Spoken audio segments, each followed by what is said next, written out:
29 to 32 today, by the way. Right, we'll just drop into the intro.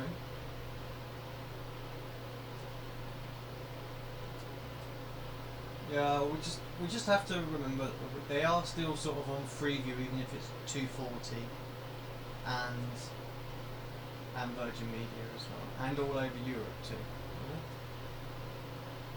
Yeah, exactly. Just because it's not on as many services in the UK as it was. Right, here we go then.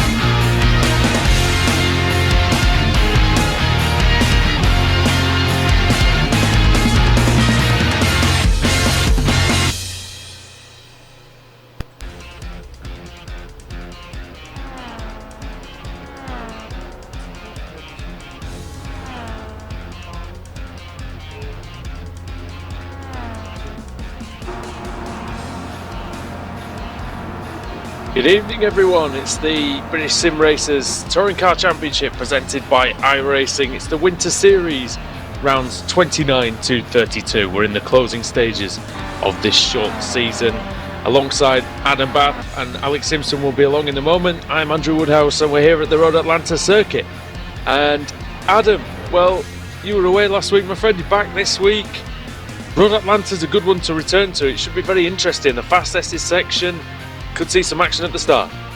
Yeah, and of course we've got some very long straights as well as that back straight heading down towards that chicane. Perfect overtaking spot really on the racetrack. It's going to be fantastic 4 races as always, and yeah, we've had it all really in this Kia Winter Series. We had the Oval 2 weeks ago at Phoenix, and yeah, Summit Point last week. Some great racing there, and now we're at Road Atlanta where, just as you were saying, we're going to see some more great racing and possibly another twist in the race for the championship. Alex Simpson joins us as well, iRacing World Championship driver, heading towards the first round of your season at the weekend. Good luck for that, my friend. Different test for you tonight, doing the cameras for all these crazy Kia drivers, over 30 of them. Yeah, thank you very much. Looking forward to the weekend. But yeah, this should be a lot of fun. I like Road Atlanta. It's a track, it's like a Marmite track. You either love it or hate it, and I really detested it when I first started out. And yeah, it just sort of grows on you. You get enough laps on there, and you really start to click with it. It's quite a challenge, and it's not easy just to jump in and be quick. So I think those guys out there that are comfortable with the car and the circuit will come out sort of on top, and you might see a few surprises tonight. All right, we've got about 5 minutes left, Adam. Yes, indeed. Let's have a look at the championship standings then, heading into this first race of the evening. And at the top of it is Jamie Fluke. 7 wins so far for him this season. Hasn't taken a win, though, since race 3 at Zolder, which was 10 races ago. And has only had 1 podium since his last race win. David Baker's in second place, 151 points behind. It's going to be a tough ask for him to close in on Jamie Fluke. Most top 10s of anyone in the championship, though. But still the only driver in the top 5 not to win a race. And he's had 4 second places so far this season. Third in the championship is Alex Smolensky, 161 points behind Baker. Did not finish in the top 5 in all 4 races at Summit Point last week, with Ben Hackison, the surprise package of the season, up in 4th. After 3 top 10 finishes at Phoenix, Hackison's only picked up 1 top 10 finish at Summit Point. Then in 5th place, another surprise driver, Julian Janowski. He's had a crash in qualifying though, so he will most likely be starting at the back. 6th is Kip Stevens, 59 points behind Janowski, and only 22 points behind him is Richard Gore, leader of the Pro-Am category, and has still not recorded a podium this season. The highest finish Richard Gore has had is 5th. 8th is Robert Plumley, 54 points behind Richard Gore. He took his first win of the season at Summit Point last week, and it was his only top 10 finish in his last 8 starts. Dan Craft is in 9th, joint second place in most wins this season. Harry's picked up 7 DNFs along the way, most of the top 10 drivers in the standings, and retired in at least 1 race in 7 of the 8 race meetings we've had so far this season. And then rounding out the top 10, Jerome Kaiser, 30 points behind Dan Craft. Alex, Adam mentioned that Jamie Fluke's 10 races without a victory. Of course, you know him well, part of the Apex Racing team. What's he going to have to do to wrap this championship up in the last 8 rounds? I think the important thing is, as we've discussed many times as well, the drivers that can finish all 4 races tend to end up as the highest point scorers for the week. So he might not have had wins, but he's had good solid results, and he's still quite comfortably clear. He's got sort of a DNF and a half in reserve almost. So I think for the mindset won't change. He'll go into this race meeting the same as he's done the last couple, and he'll want to finish all 4 races. Now if Baker does the same, then it's going to be on for the final race, but if he doesn't, then he's got massive breathing room. So I think all the onus really is on Baker to try and win all 4 races and hope that Jamie crashes out. So it really is in Jamie's hands. Well, David Baker's took one step towards closing that championship gap. He's currently fastest in qualifying, Andrew. Yes, and somewhat surprising. He was 3rd in practice, though. He wasn't that far behind Ashley Sutton and Stelin Chepelevsky. He was only about a 10th of a second down on them. Baker's a guy who obviously we've seen quite a lot in the past, and Alex, if he still has a shot at the championship, then he's going to have to get a move on, really, isn't he? He's got to go for it tonight. I think, he can't sort of sit there and play the sort of strategic game and wait for other drivers to make mistakes. He's going to have to lead from the front, really, if he's going to close in. It's going to be very, very tricky, I have to say. As we know, this grid is extremely competitive. What's the challenge of this Road Atlanta course, Alex? In the heart of Georgia, in the United States, usually quite hot weather here, and it's a tricky one, isn't it? Quite a traditional road track, a bit like an English one. Oh, very much so. And I think actually the so many different areas that are tricky. Obviously, being in the Kia makes it a little bit easier. As we're just actually looking at Baker now as he rounds turn 1, it's this right-hander that he's coming into now. That's very tricky. You can't really see the apex at all until you get there. The Kia, fortunately, you can take the curb and you haven't got to worry too much about that. So he should be, any driver should be sort of fairly confident through that section. Through the S's. He's crashed. And he hits Ashley crashed. Sutton. And that's him out of the session as well as Ashley Sutton. So the best they'll be starting is 1st and 9th. Well, so that's one way to ensure you don't get beaten in qualifying. Well, yeah. But dear, that's what I was just not about to say, through the S's, the front-wheel drive is just going to make the car want to understeer something rotten. And I think you got giant oversteer snap. We just sort of saw some issues there that can come, and I wonder if that was sort of a snap oversteer moment, like you say. So, but I've driven this track, Alex, myself recently, and it's very easy to do. You get on the brakes down there, and it's surprisingly difficult. I think it's something to do with the compression of the hill. You're moving as well, aren't you? Your car's constantly moving around, changing direction, so the car's just not settled. And then, of course, when you everybody's running fairly low wing here as well, because that long back straight it is pretty massive. And the slipstream, Adam's going to be important, and the heavy braking into the chicane at the end. Oh yes, indeed. There's a part as well where we head through the kink, the right hand, and then down the hill into another compression point, really, and then hard on the brakes, heading into that chicane. There's going to be loads of overtaking there, I'm going to predict, during this race. But I think also we could see a few crashes there because it's very hard, of course, going down the hill through that kink. Not really a wide part of the racetrack. And then through the chicane, last season, I think James Nash for Apex Racing TV had a bit of a crash there as well, and it's definitely a big part of the racetrack where we see crashes, I think. So that chicane's definitely an area to watch out for, and then it's not over because we have that over the hill and then back downhill into yet another compression through that right-hand kink towards the finish line. I remember, Alex, we did the GP260 series here at a Star Mazda Championship, and there's a lot of battles going on and a couple of incidents down there, so it's a tough corner.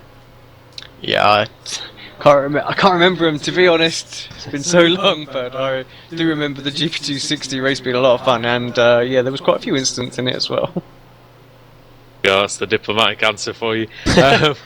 But this is the iRacing British Sim Racers Touring Car Championship, and we are going to be doing the Pro Series, of course. That starts in just a few weeks' time. iRacing Live, Motors TV, and Apex Racing TV as well live on YouTube too.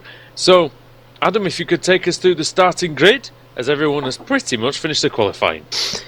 Okay, then let's have a look at the starting order. 36 cars this week at Road Atlanta. David Baker is on the pole position, Stelian Chepelevsky alongside him, Pete Newman in third, Jamie Fluke fourth, Andreas Katz fifth, Dan Kraft sixth. That's a pretty tasty top six right there. Colin Cunniff in seventh, Alex Smolensky eighth, Ashley Sutton in ninth, 10th Jerome Kaiser, 11th Nathaniel Simpson, 12th Jack McIntyre, 13th George Simmons, 14th Richard Gore, 15th Ben Hackerson, 16th it is Jay Wright, 17th it is Nick McCarran, 18th Simon Field, 19th Robert Plumley, 20th Laura Bond, 21st Kip Stevens, 22nd is Paul Smith, 23rd is Cesare Rizzo, 24th Robert Graham, 25th Max Wright, 26th James Leggett, 27th Scott Malcolm, 28th Craig McLeod Evans, 29th Jason Rowe, 30th Jonathan Taylor, and then the cars that did not set a time in qualifying. 31st Julian Janowski as a result of a crash with Andrew Whitehead, 32nd Dan Hunt, 33rd Steve Richardson, 34th John Roberts, 35th Andrew Whitehead as a result of that crash with Janowski, and at the back in 36th it is Rick Scott. Alright Adam, there you go, there's the grid, and you see a clutch of race winners at the front. There's a little clump of newer drivers in the middle as well, so we look forward to this, and we're not that far away from having the start. Alex, again, this grid on a corner, very difficult. Yeah, I think some of the high-powered rear-wheel drive cars and don't enjoy it too much, and you're almost starting in the chicane. Well, sort of coming down the hill, sorry, and I'm pretty sure you're right at the top of the hill, isn't you? If we get a full grid here, so Scott's almost in crazy. the chicane. So. Yeah, see, so crazy, really. Here we go. Road Atlanta race 1 is away. Good start by Baker, tremendous. And Chepelevsky was a bit tardy off the line. Newman struggling a bit as well, and that almost allowed Jamie Fluke to get an advantage. But into the first corner, Andreas Katz on the inside. Oh, there's problems there. For a couple of cars going sideways, but I think everyone has made it so far. It's going to be the S's that really shows us though what's going to happen, because this is the part where the front wheel drive Kia Optima does struggle with the tyres, and you can see people sliding around, cutting the course in place. I think everyone, there's a car off there, I'm not sure who that is. I think it's Rizzo, but I think everyone, there's a red car in the wall. Yeah, Paul Smith is around. One other car was off at turn 3, that was Robert Graham. So only two or three cars off in the first few laps. Stelian Chepelevsky was all over the place through the first corner, but it looks like he's managed to settle the car down. Battled over 3rd and 4th place. Looks like we could be in for down the straight in the course. That slipstream. Andreas Katz, in that purple Eurochip digital car for this week, chasing down Pete Newman in front of him. Now we're going to see the slipstream in full effect as we head down towards the chicane. Sutton up to 5th as well. Already from 9th on the grid. And it doesn't matter, Alex, who he's against, whether it's sort of on the reverse grids against some slightly slower drivers or whether it's against the top guys. He still manages to make his way through. Sorry guys, just noticed there's a little problem with the microphone there, so I've killed that off. Do apologise for that. It was only on the live stream part. Baker then with a decent cushion, Adam. Yeah, he's leading at the end of the first lap, and Katz wasn't able to get past Newman. Now he's got to watch out because Sutton's already there on the scene, and he will be trying to get that 4th place away from him. In 6th it is Jamie Fluke, 7th Dan Kraft, 8th Colin Cunniff, 9th Smolensky, 10th George Simmons, and Jerome Kaiser in his 11th, with Nathaniel Simpson and Jack McIntyre battling. Those two what's happened? That is Jamie Fluke, who lost control at the bottom of the hill, went across the last corner. He's going to get a slow down penalty. It might take a while for him to serve that. It's only lap 2. Just having a look what happened. Yeah, he just lost it through the S's, hit that right-hand curve, and it just unsettled the car. And he still hasn't served it, gents. And where has he dropped down to now? 13th place, 14th now. And that's going to be another position down to 15th. He's going to drop outside the top 15 here. Plumley's getting past him as well. Doesn't matter how slow he goes, Alex. Nothing worse when you just can't serve the penalty. Still not going. You can see the clock counter should be ticking down, but just doesn't seem to be working. Oh, Katz past Newman. Katz past Newman. It now at last. He's about 27th or worse. And but he still hasn't served it. Still has not served. That's just crazy. That it's almost half a lap's past now. They really need to sort something out, really. And if there's a crash at the chicane, and that is Oh, Kip Stevens. Around. Kip Stevens was 7th in the championship going into this race, Is that meeting not Whitehead possibly as well? Would It make wasn't Whitehead, it was good. Laura Bond. And Max Wright's in the pits as well, he's had some issues. Who was that? Number 11 car? Kip Stevens, and then who else is that? We've got Rob Plumley as well involved. Oh yeah, and Laura Bond. Did Stevens and Bond hit each other? Couldn't tell on the replay. Bond outbraked herself, hit Plumley into the wall, and then Stevens was just collected.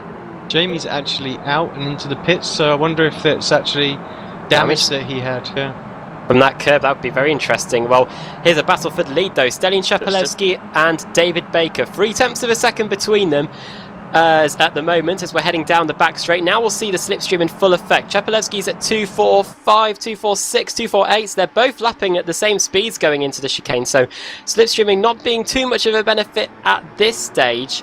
But yeah, these two starting to break away from Andreas Katz, Ash Sutton and Pete Newman. Shows how quick though Adam the Kia Optima is in a straight line, because that's over 160 miles an hour, I think. Yes, indeed, 250 kilometres an hour as we hit the braking point. So yeah, these Kia Optimas are very quick heading down that back straight. They are actually quicker than your average touring car, like a British touring car. So that's where the Kia Optima sort of excels, really, in comparison to a traditional saloon car championship. See Jamie there, sorry, just as on shot, there's a couple of cars just in front of the leaders, and yeah, Jamie just left the pits, he's one of them. Have you seen did you actually get a look at what happened to No, I didn't see what happened, unfortunately. I saw him go off the track, but it just looked like he outbraked himself, lost control. I wonder if it didn't serve it, so he got himself a pit stop penalty, because he didn't serve his black flag quick enough. How slow do you want someone to go? Oh, I know. Yeah. That's why they definitely need to sort it out, because if you get a penalty on lap 1 or lap 2, then your race might as well be over, whereas if you get one later on, you might not even lose any positions. So the crucial thing is he's still one lap down, so he will still score points. Stelian Chepelewski though, it's all over the back of him. Almost bump drafting him down the back straight there. Not any way through yet. He's still biding his time, I think, Stelian Chepelewski. I think he knows he's got a bit of reserve in hand as we head over the top of the hill. Katz is coming as well, yeah. Someone off wide there. It's Max Wright just keeping out of the way of the leaders as they come streaming through. Now a little bit of a gap between the top 4 and Pete Newman in 5th, followed by Daniel Kraft in 6th. And really, Adam, you mentioned the slipstream. I think that's what's working for Stelian Chepelewski and Katz maybe mostly, because he's just tagging on to this front 2 now, is the German. Yeah, he'll be able to keep in touch with him now really for the rest of the race as long as he doesn't make a mistake. The gap, 1.2 seconds separating the top 4. It was Ashley Sutton who was the quickest out of all of them last time around. Mistake by Newman, and that allows Daniel Kraft through.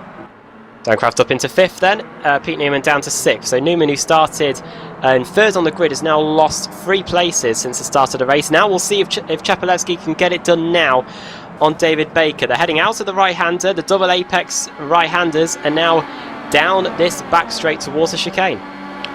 Tell you what, Alex, if you get a chance after we resolve this, I want to see what happened to Pete Newman. He very nearly went into the wall there.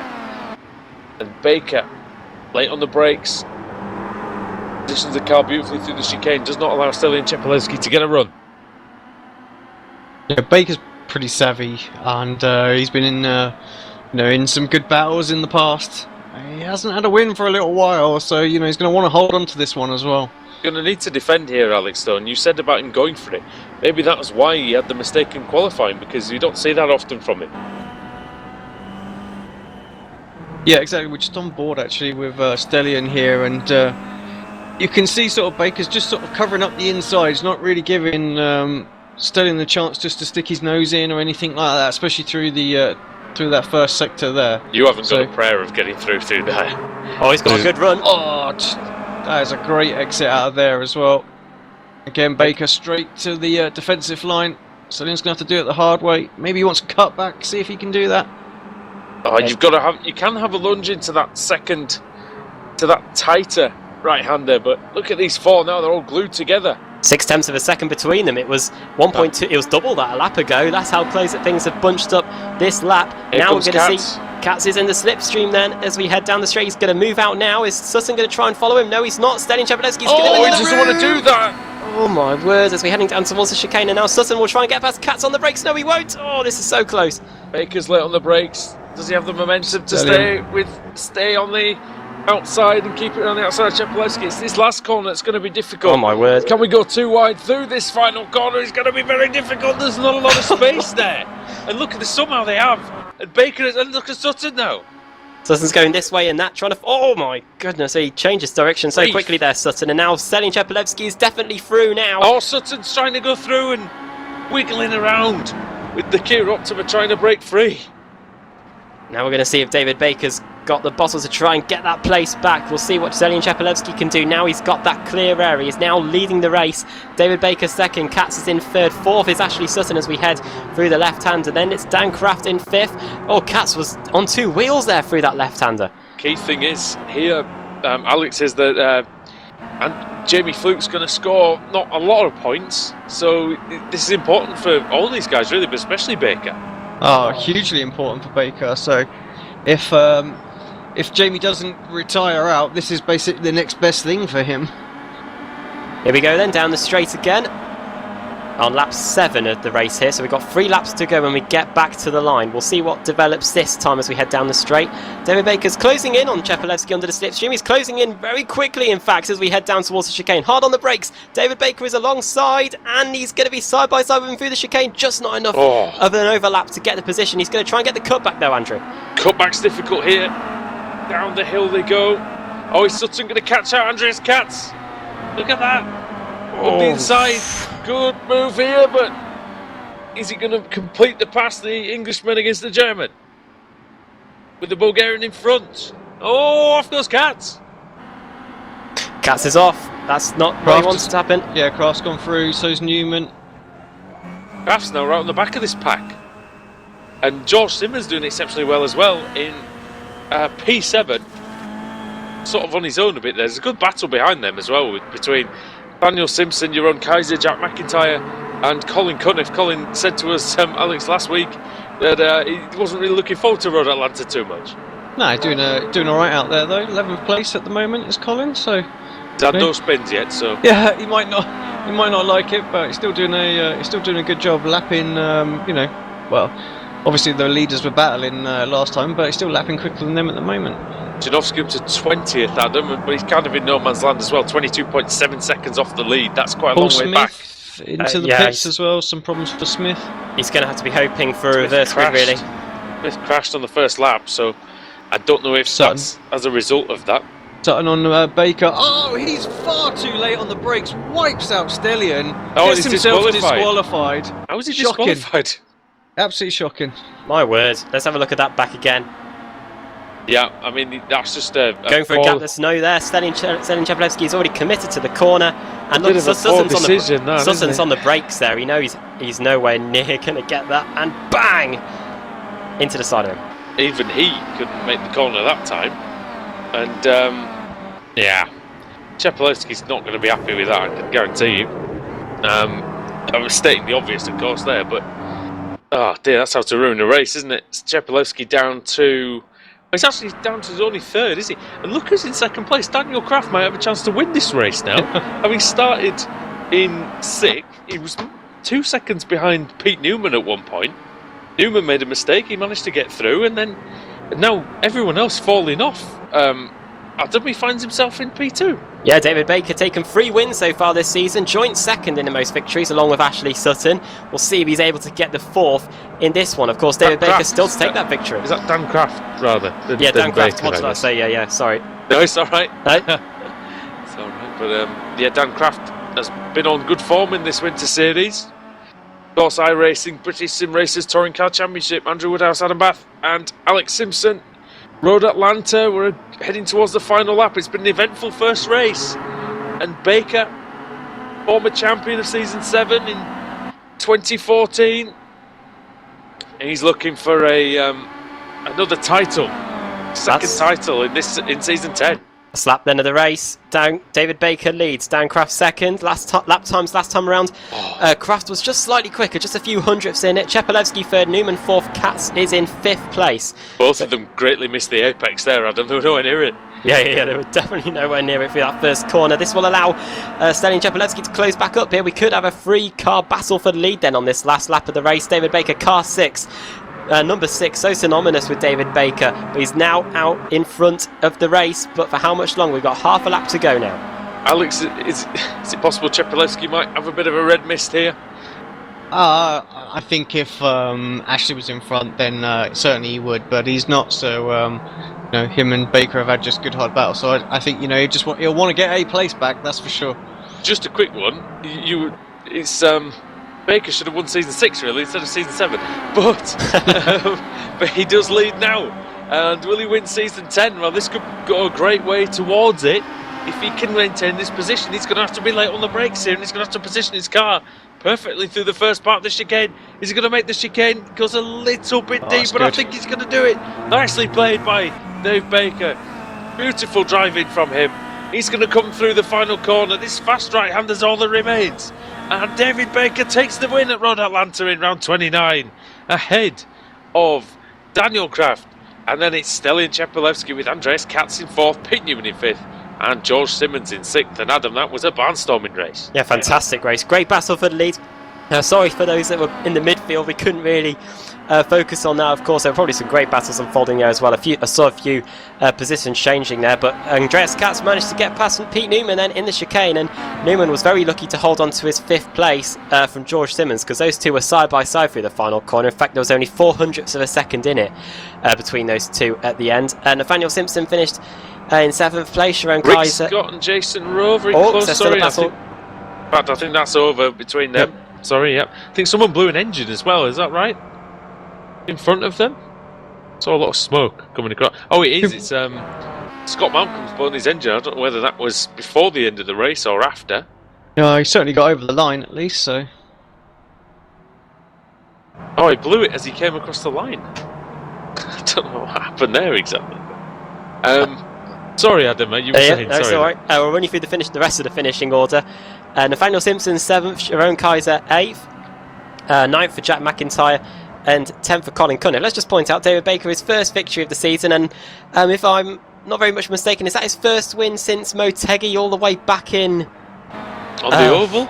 On the Oval, which was all the way back in... Could well be. Mid-2015, so nearly a whole year. 6 months ago, wasn't it? I think Motegi at least, so yeah, and 11th then Simon Field, 12th Ben Hackerson, 13th Richard Gore, so he won't be in the reverse grid contention this race. 14th Jay Wright, 15th, Dan Hunt in 15th, 16th James Leggett, 17th Jonathan Taylor from 30th on the grid, 18th Julian Janowski from 31st, 19th Andrew Whitehead, 20th John Roberts, 21st Craig McLeod-Evans, 22nd Scott Malcolm, 23rd Rick Scott, 24th Jason Rowe, 25th 4th place man on the grid and championship leader Jamie Fluke. However, crucially, he finished on the lead lap. 26th Nick McCarran, and then the car's 1 lap down or more. 27th Ashley Sutton, disqualified. 28th Paul Smith, 29th Max Wright, 30th Rob Plumley, 31st Alex Malensky, 32nd Robert Graham, 33rd Kip Stevens, 34th Laura Bond, 35th Steve Richardson, and at the back is Cesare Rizzo. Alright, 36 cars started, 26 cars finished, and it will be time shortly for the reverse grid. Jamie Fluke is in contention after that horrible penalty. He said he did actually have to take a penalty, Alex, so you were correct there. Well spotted there. But also, Andreas Katz's new steering system for this race, Alex, it may have explained a couple of the offs that he had. Yeah, possibly. I mean, was there contact between him and Sutton going into turn 1? I don't think there was it? Unless it was just a bit of net code or something like that. So it seemed, it seemed okay. It was a great race, though, mate. I mean, if the other three are like that, then we'll be in for a great night. Let's have a look at the cars that are eligible for the reverse grid. 16 down to 26 or a full, which We'll get to that if that happens. Basically, there's enough trouble trying to explain it. 16th is James Leggett, 17th Jonathan Taylor, 18th Julian Janowski, 19th Andrew Whitehead, 20th John Roberts, Craig McLeod-Evans, Scott Malcolm, Rick Scott, Jason Rowe, Jamie Fluke, and Nick McKerran. So thankfully, all 26 of them are on the lead lap, so we won't have a problem of trying to work out who gets what if it's a full. Good first race from Jonathan Taylor as well, 17th from 30th on the grid. Has he been in the series before, Adam? Do you know? I'll have to get that spreadsheet up during the commercial break and have a look. I don't think I've seen him in the seasons I've been doing it. Right. Alex, over to you, mate. Here we go then, for the first time tonight. Who would it be? What are we hoping for? Do we want just a small one? Full grid? As many as we can, why not? I think you're right.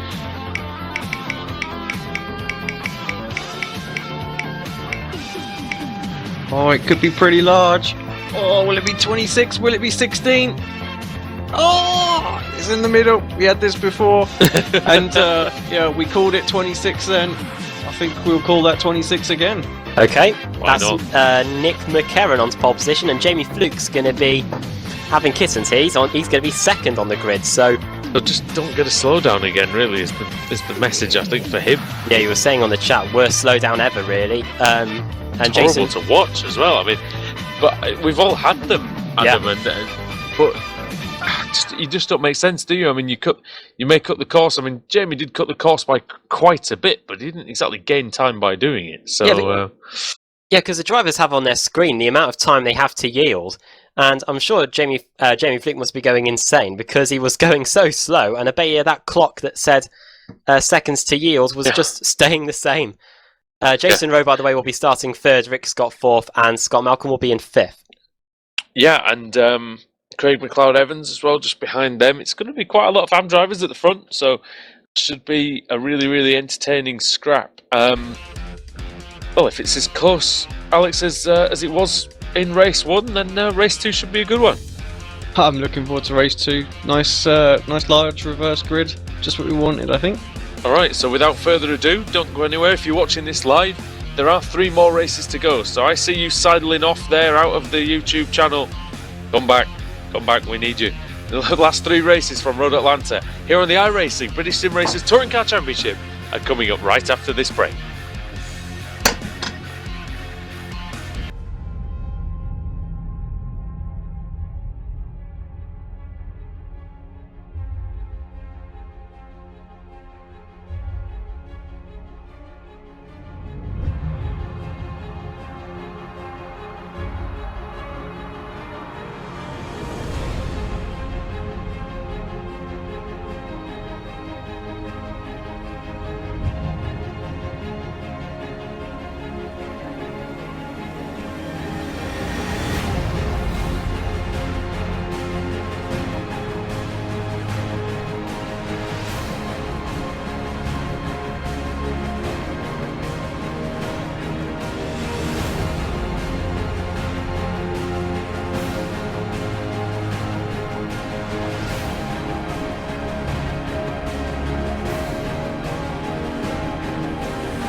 iRacing.com is a sim racing game that combines a true-to-life racing experience with an online community of virtual racers from all over the globe.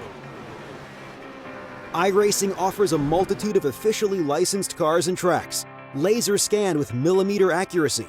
Their car models and mechanical systems are based on real-world physics and engineered in cooperation with manufacturers and race teams.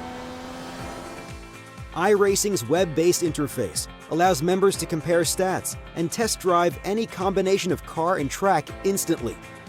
Their skill license system ranges from rookie to pro, ensuring members are always pitted against those with similar skill sets. Members are able to sign up for a weekly race series, compete in time trials, host a private race with friends, and participate in racing leagues created and run by the community. With over 60,000 members, iRacing works in partnership with renowned motorsport organizations like SRO Motorsports Group to deliver virtual races based on the real-life Blancpain GT Series. iRacing's Blancpain Endurance Series features team racing, giving members the ability to build a team and participate in races ranging from 3 hours to 24 hours. Additional partners include NASCAR, IMSA, V8 Supercars, IndyCar, allowing members to race in their very own 24 hours of Spa, Bathurst 1000, Daytona 500, and many more. iRacing.com, delivering the most authentic racing experience short of getting into a real race car.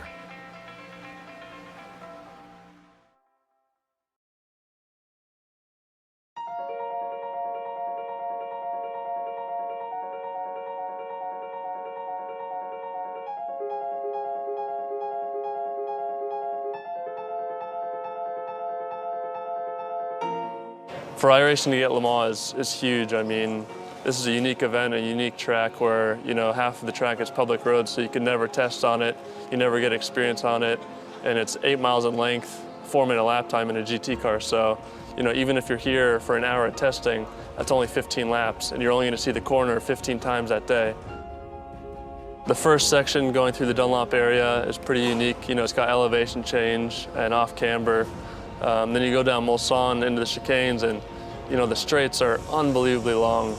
It's a tricky track, and you know every year I've come here, being my 4th year, you learn something new every time. We've wanted to add Le Mans to iRacing for a long time, and we've really been working hard towards it for the last 5 years. But really, things only came together in the last week leading up to this race, so it was a real scramble to put everything together. The majority of Le Mans is public roads, so when they're preparing for the 24-hour race, it's really the only time that we can visit to laser scan and photograph the track so that we can recreate it in iRacing.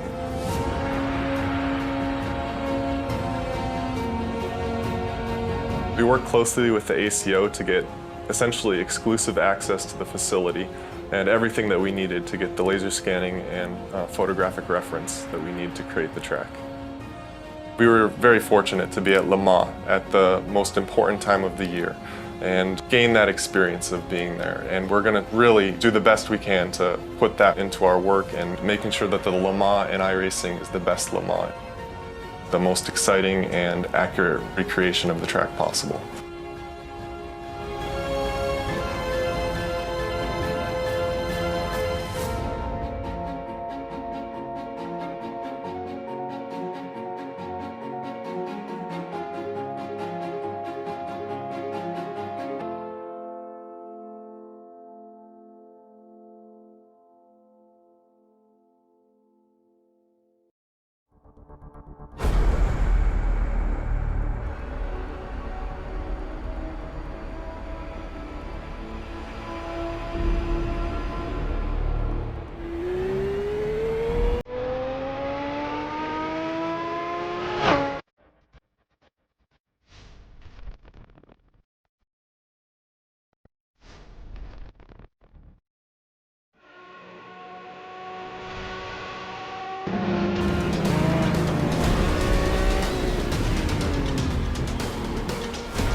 iRacing.com is a sim racing game that combines a true-to-life racing experience with an online community of virtual racers from all over the globe.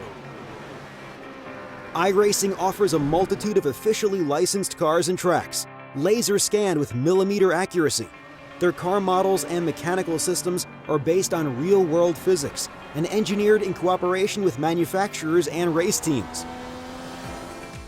iRacing's web-based interface allows members to compare stats and test drive any combination of car and track instantly. Their skill license system ranges from rookie to pro, ensuring members are always pitted against those with similar skill sets.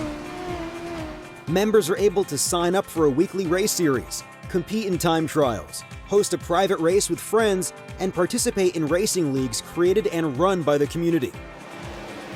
With over 60,000 members, iRacing works in partnership with renowned motorsport organizations like SRO Motorsports Group to deliver virtual races based on the real-life Blancpain GT series. iRacing's Blancpain Endurance Series features team racing, giving members the ability to build a team and participate in races ranging from 3 hours to 24 hours. Additional partners include NASCAR, IMSA, V8 Supercars, IndyCar, allowing members to race in their very own 24 hours of Spa, Bathurst 1000, Daytona 500, and many more. iRacing.com, delivering the most authentic racing experience short of getting into a real race car.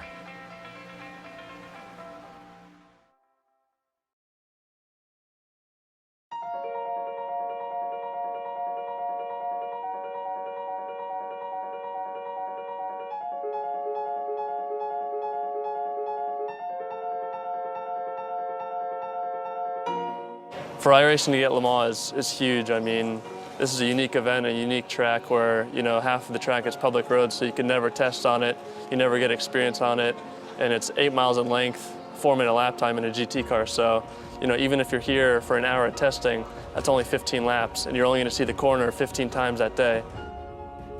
The first section going through the Dunlop area is pretty unique. It's got elevation change and off camber. Then you go down Mulsanne into the chicanes, and the straights are unbelievably long. It's a tricky track, and every year I've come here, this being my 4th year, you learn something new every time. We've wanted to add Le Mans to iRacing for a long time, and we've really been working hard towards it for the last 5 years. But really, things only came together in the last week leading up to this race, so it was a real scramble to put everything together. The majority of Le Mans is public roads. So when they're preparing for the 24-hour race, it's really the only time that we can visit to laser scan and photograph the track so that we can recreate it in iRacing.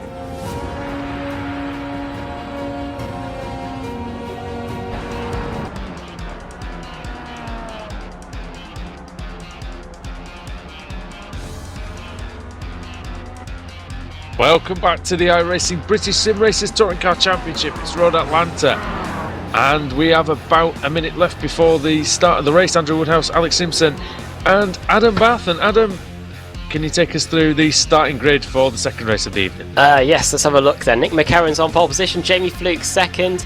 That's going to help him after his nightmare slowdown in race 1. Jason Rowe third, Rick Scott fourth, fifth Scott Malcolm, sixth Craig McLeod-Evans, 7th John Roberts, 8th Andrew Whitehead, 9th Julian Janowski and 10th Jonathan Taylor, 11th James Leggett, 12th Dan Hunt, 13th Jay Wright, 14th Richard Gore, 15th it is Ben Hackerson, 16th Simon Field, 17th Colin Cunniff, 18th Jack McIntyre, 19th Sharon Kaiser and 20th it is Nathaniel Simpson, 21st George Simmons, 22nd Pete Newman, 23rd Andreas Katz, 24th Stanley Chapelewski, 25th Dan Kraft, 26th our race 1 winner David Baker, 27th Ashley Sutton, 28th Paul Smith, 29th Max Wright, 30th Robert Plumley, 31st Alex Malensky, 32nd Robert Graham, 33rd Kip Stevens, 34th Laura Bond, 35th it is Steve Richardson, and starting right at the back in 36th place it is Cesare Rizzo.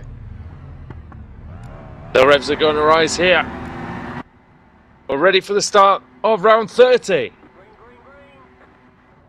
Green light is on and the green car is away from pole position. Nick McCarron, what a start by Fluke though. These two got a brilliant getaway. McCarron and Fluke and will Jamie go around the outside of McCarron? Is there going to be contact there? McCarron almost loses it, and Fluke's through into the lead already. Fantastic start from Jamie Fluke, and it was a great start from the Laser Tools car of Scott Malcolm. Yeah, he forced his way through past those two cars in front of him. Oh, car off at the back. There's a Hackerson. Oven Gleam one. Yeah, Hackerson, he'll definitely pick up a slowdown penalty for that. Apart from that, everyone else safely through. Oven Gleam? Who's driving an Oven Gleam car? Oh. Anymore? I have no idea. Somebody's off over the grass. I'm not sure who that is. Somebody's taken to the escape road down the Essex section.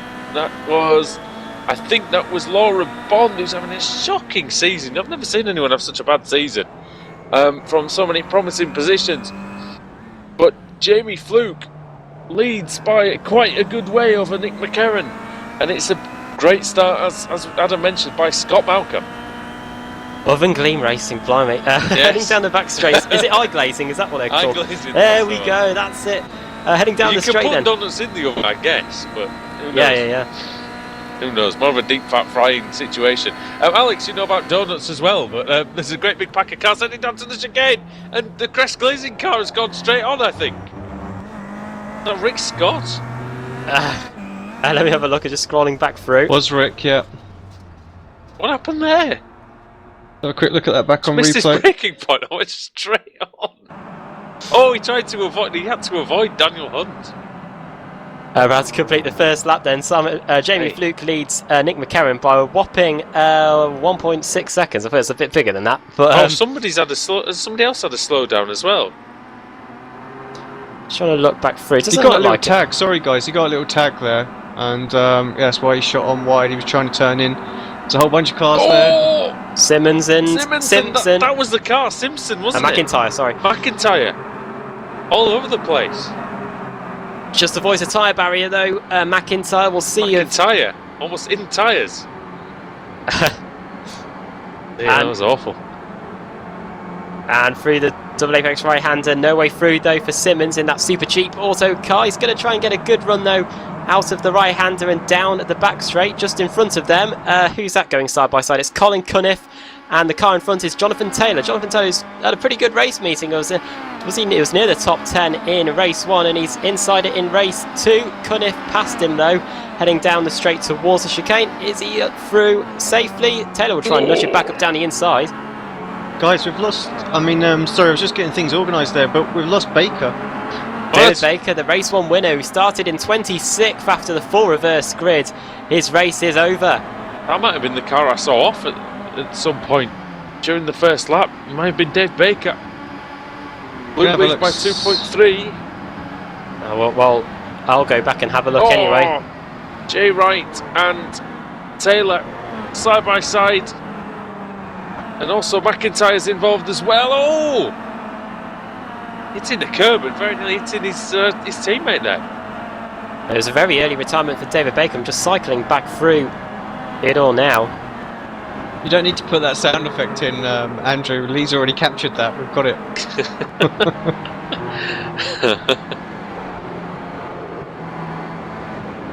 Sutton's making his way up through the field as well. Richard Gore on what a surprise. on Simpson too. Oh, it was a lap 1, turn 1 incident for David Baker. He was heading through turn 1, and then there was a big concertina effect in front, and a friction racing car was involved, and David Baker just hits Rob Plumley and flips over, and that is the end of his race. See the DRS boards on the back straight. No DRS, of course, the Kia Optima. Oh, Janowski up the inside into the chicane. Scott Malcolm. He's not made it work though. Good defending by Scott Malcolm. Don't know about you, but I do like the look of the new Laser Tools livery. Done good work on that. Very good indeed. Oh, Malcolm switching away. Is he going to lose the place to Janowski? Let's have a look down the inside into the first corner. You can make it work around the outside, as Scott Malcolm is trying to do at the moment. We saw, of course, Jamie Fluke do it in turn 1. He'll be on the outside though for the one that matters. This little downhill blind right-hander. Malcolm's trying to cut back. He may be able to work his way through the S's section and get a better run out of it, but I think Janowski's just on it, Adam, this season. Yes, he is. He took his first victory, of course, in the BSR TC this season, as Scott Malcolm just runs a little bit wide. That's Dan Hunt behind him as well in 5th place, so Hunt's running well in this second race. Good piece of driving by Scott Malcolm, actually, not to get sucked out onto the into the tyre wall there, as Jonathan Taylor. Jonathan Taylor's dropping back actually here. He's been taken by, I think that's Pete Newman. And he's under pressure from Katz now as well. But this is the problem, Alex, when you have quite a big reverse grid, that if you start near the front, you lose a few places, and then suddenly the really fast guys are coming up on you. Yeah, absolutely. And it's worth pointing out, I think, Pete's spray shop guys there have done quick work on that. Brand new livery for the second race. Yes. And that's an all-time record, I think. Yeah, ta-da! But look what I found, a new paint job. And Jamie Fluke, 4.7 Adam in front, and he's flying away at the front. Yeah, definitely. After picking up that slowdown in race 1, he's already out in front by nearly 5 seconds. Scott Malcolm runs a little bit wide. Who's the car behind him? Simon Field. It looks like that the Pete Newman drivers, or if that's what they are, have got new liveries for the upcoming Pro Series tonight.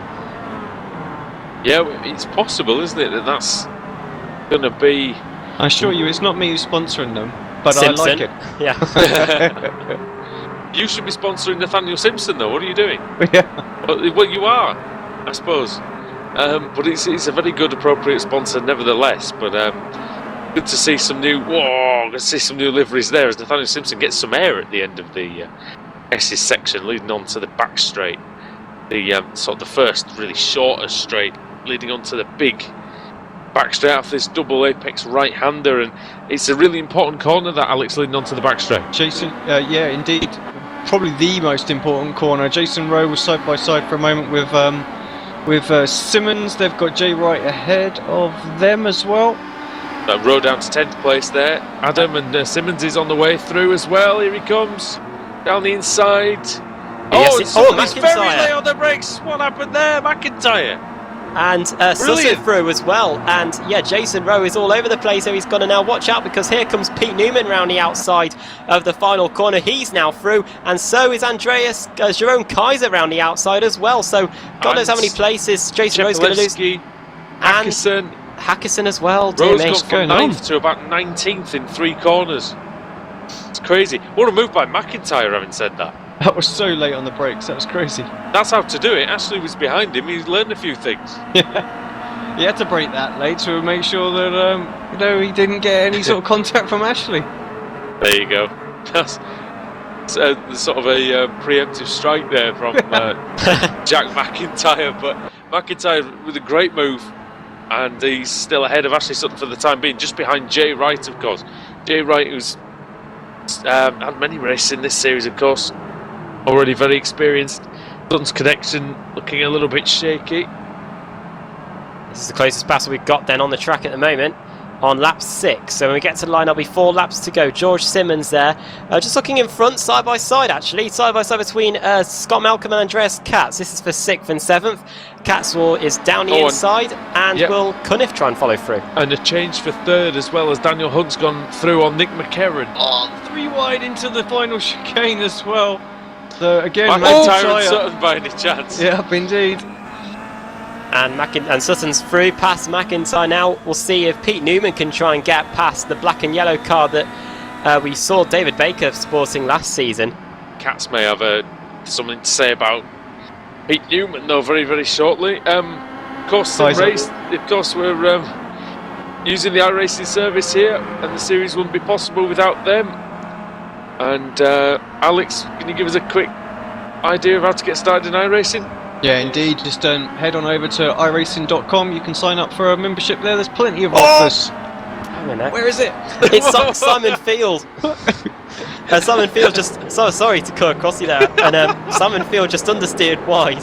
And I just watched him fly into the tyre barrier. He's managed to carry on, though. That was... severely damaged. That's another one for Lee to record and keep, that one. Yeah. You watch the replay, he gets launched on a curb and into the tyre barrier, dear me. Still going, so it must be alright. Yes, Alex, so how can you two can get involved into this great series? And you personally as well, but everyone at home. We're just watching that replay back actually there as well, but yeah, so major contact there. But yeah, so all you need, head over to iRacing.com, sign up for a membership. You can use the promotion code in the description below on the YouTube video, and that is PR-BSR-TC. If you're watching this on Motors TV, of course.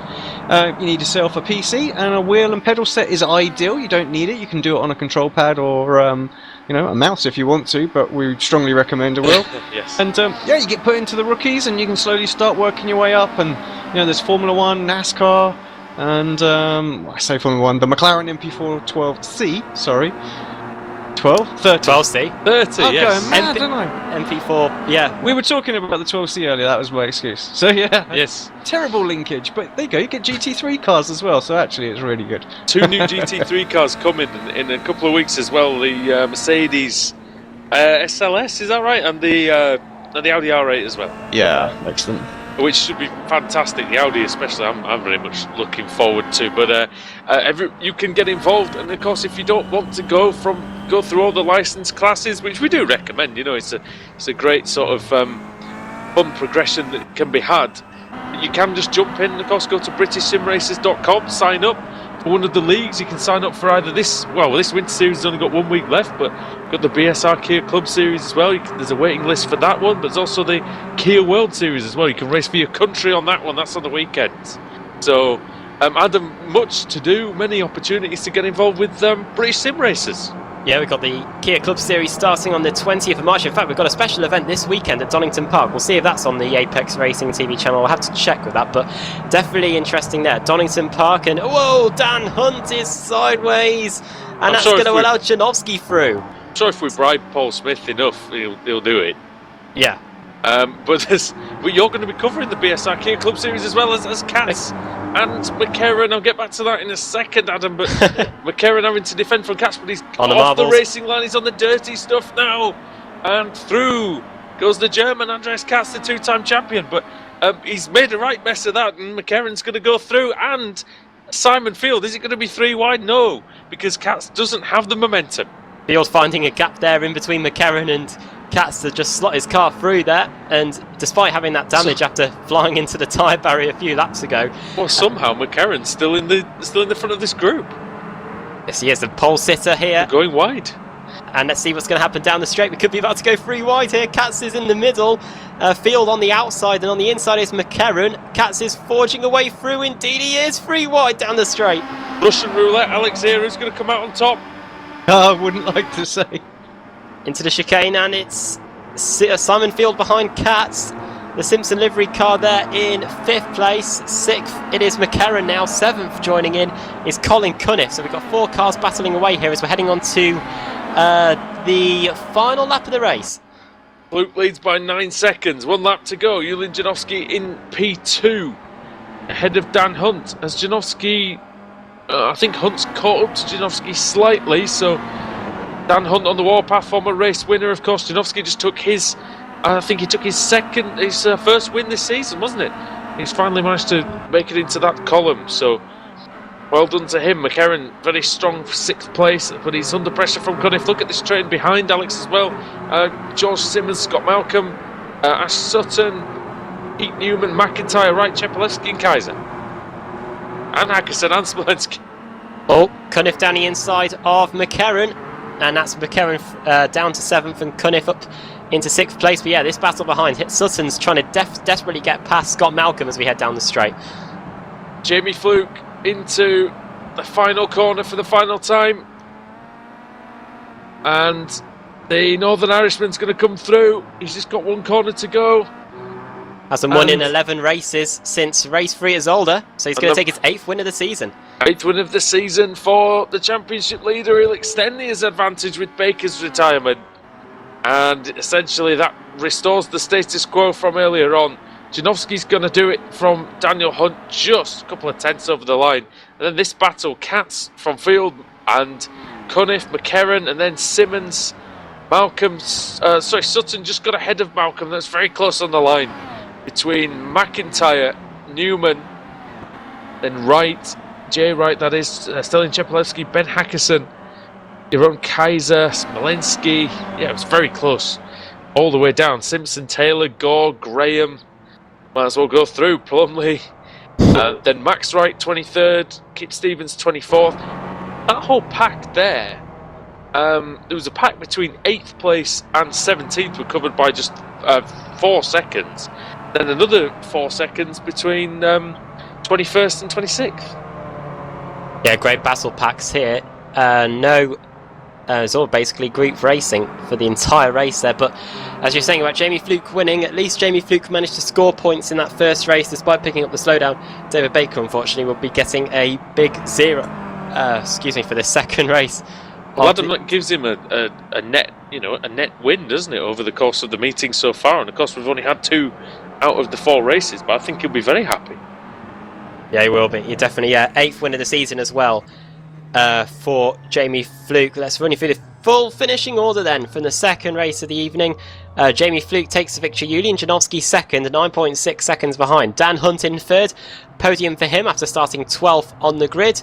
4th was Andreas Katz, 5th Simon Field, 6th Colin Cunniff, 7th Nick McCarron, 8th George Simmons, 9th Ashley Sutton and 10th Scott Malcolm, 11th Jack McIntyre, 12th Pete Newman, 13th Jay Wright, 14th Stelian Chepelewski, 15th Ben Hackerson, 16th it is Jerome Kaiser, 17th Alex Malensky, 18th Nathaniel Simpson, 19th Jonathan Taylor and 20th Richard Gore.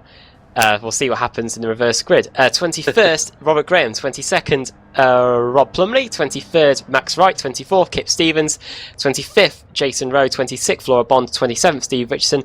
28th, Craig McLeod Evans. 29th was Rick Scott. 30th, John Roberts. And the car's 1 lap down or more. Cesare Rizzo in 31st. Paul Smith 32nd. 33rd, Dan Kraft. Another retirement for him. Andrew Whitehead 34th, James Leggett 35th. And at the back, I'll have to double check the stats for this, his first DNF of the season for David Baker. And more importantly, we missed a stat that David's pointed out himself. You know that he's had 5 wins, but if you include a team race he's had, that's his 6th win as well. In the BSR TC? He can't win another race ever now, though. That's it. No more. Car number 6. Well, one of the races he did last week, he was 6th in practice, 6th in qualified, and then 6th in the race, I believe, in car number 6. That's all he needed then was the 6th fastest lap, and then there you go. That was like Lewis Hamilton when he was the 44 car with the 44th win, doing a fastest lap of 1 minute 44 on lap 44 in Abu Dhabi, I believe. He just didn't win the race, I don't think. I'm wrong. In fact, David Baker has DNF'd 3 times this season. But he's only won 6 times in his career. And he's a champion as well. And for someone who's as good as that, you do think... I mean, we always have a go at him. He'll probably be sick of us saying it, but... Alex, are you surprised? I mean, do you think he needs to do something different in order to win more races if he's going to be competitive throughout the Pro Series, for instance? I don't, to be honest. I mean, when you consider where he was at the end of last season, he was in the showdown. Got 3rd place, didn't he? And exactly. He was right there, He just needs to get a few more, just a little bit further up the grid and stuff like that. So he doesn't need to, he doesn't need to be winning any more races. Maybe more podiums. Exactly. It's just, turn those. It's not the 6s. The 6s are perfectly fine. It's, when occasionally he's coming through and he's sort of only imagine like 12th or something like that, and you still see like what you had Katz and Job in like sort of 4th and 5th at the end of those. Those are the ones that he's got to get there. He's got to get them into the top 10s, and then he's going to be very deadly because the consistency is extreme. And like you say, first DNF of the season or second, something like that. So yeah, it's that makes all the difference with the structure that we've got in place at the moment. But of course, no Sebastian Job, Adam, for the Pro Series, of course. Oh yes, no Sebastian Job. So Job won't be here to defend his title. So that opens it up really. We've got Savidovic coming back. I think for this race he was 4th or 3rd. He was 3rd, in the standings at the end. 2nd place, so Andreas Katz, of course, losing out so desperately there in the final corner of the final race. At Daytona. He'll be back most definitely.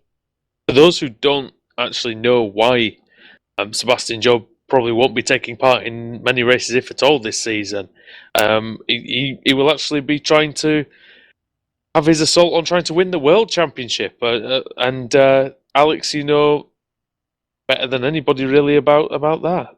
Yeah, obviously new car keeps him away from it a little bit. He's got to get up to speed in that. A lot of time and focus on that. And of course, don't forget he's in the Blancpain World Championship as well. So A lot of stuff for him to do there. Yeah, he'll be exactly. tired. Although he's young. he's got exams to do. I mean, he is only young, 15, yeah. 16, so busy year for him as well. So he's got to put some of that ahead of the hobby as well. Well, then it's reverse grid time. It is. Of course, 16 down to 26th. As always, Jerome Kaiser, Alex Smolensky, Nathaniel Simpson, Jonathan Taylor, Richard Gore, Robert Graham, Rob Plumley, Max Wright, Kip Stevens, Jason Rowe, and Laura Bonds. Those are the cars eligible for the reverse grid, Alex. Here we go then. Second time of the night. Who's it going to be? Who wants it?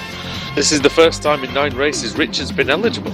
Oh, number 20 is the one to watch out for. Oh, gosh. Honestly, you can see where I push. I can only push the one button. Is it going to be 20th, Alex? Oh, no, it's not. We're not. It's good. It's 20. It's 24. And that is Kip Stevens. Well, that's fixed as well, isn't it? We had one to watch out for, so we put it on Kip Stevens. He's on pole position for the third race of the evening. Max Wright alongside him, Rob Plumley third, Robert Graham fourth, and Richard Gore is in fifth. Yes, and that's got the makings of a really, really good third race. We've had 2 crackers actually here at Road Atlanta so far, and we'll be hoping for 2 more when the iRacing British Sim Racers Touring Car Championship Winter Series continues.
31 races, we reached nearly the end of the season. We've only got 6 races left in the iRacing British Sim Racers Touring Car Championship. We are at Road Atlanta, Andrew Woodhouse with Alex Simpson and Adam Bath. And Alex, I'll bring you in first this time, mate. You're a big fan of this track, aren't you? We've seen 2 great races. I'm sure this reverse grid will throw up a third. Yeah, I'm looking forward to this. The larger grids always seem to breed the best sort of races, and especially with action. I can't keep up with the cameras for the life of me. Something obviously going on our most exciting cam right now, but yeah. So I think we'll be in for a treat. Yes, indeed. Richard Gore was round on the main straight, and a couple of people friendly just ploughed into him. But Adam, the championship swung in the favour of Dave Baker, and then it went back to Jamie Fluke, and actually it's swung further away from Baker now, and Fluke looks in command with 6 races to go.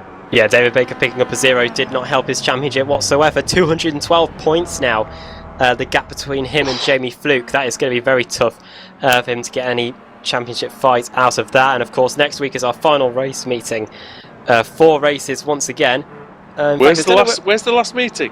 The last race meeting, if I just quickly load it up now, is at, then move it just for 1 second, the last race meeting of the BSRTC Winter Series for 2016. This is some high-level stalling here, Alex. Yeah, this is it. It's at Twin Wing Motegi, there you go. Some high-level delaying tactics. Was that? He didn't fool anyone. He made sure of it as well. It's like the winner is of the award, and who's really deserved the award is, and I'll just open the envelope. Oh dear. Yeah, yes, the season finishes at Twin Wing Motegi next week. Twin Wing Motegi, Alex, you've obviously driven there several times in the Formula 1, and what do you make of it? Good circuit. I think it'll fit the Kia really, really well. The straights are quite short, and the Kia is quick, so I think overtaking will be tricky. But of course, we are going into hairpin corners, so those that are really good on the brakes will be able to pull off those late moves. And I dare say we'll see a few wrecks. People trying to obviously pick up some places in the championship. So yeah, it's last race. People might just let everything go and just have at it. It'll be great fun. We've got a former champion on pole position in Kip Stevens, top 10. Stevens, Wright. That's Max Wright on the front row. Plumley, Graham, Gore, Taylor, Simpson, Smolensky, Kaiser, and Hackerson. And we are just about ready then for the start of the 3rd round of the evening, race 31, and we're away. Stevens away well from the dirty side of the grid, actually. Max Wright got a reasonable start, but he might get swamped by Robert Graham. Graham's going to go into 2nd place. What a lovely start by him, and Plumley down into 4th. What's happened at the back? Is Richard Gore involved, I think?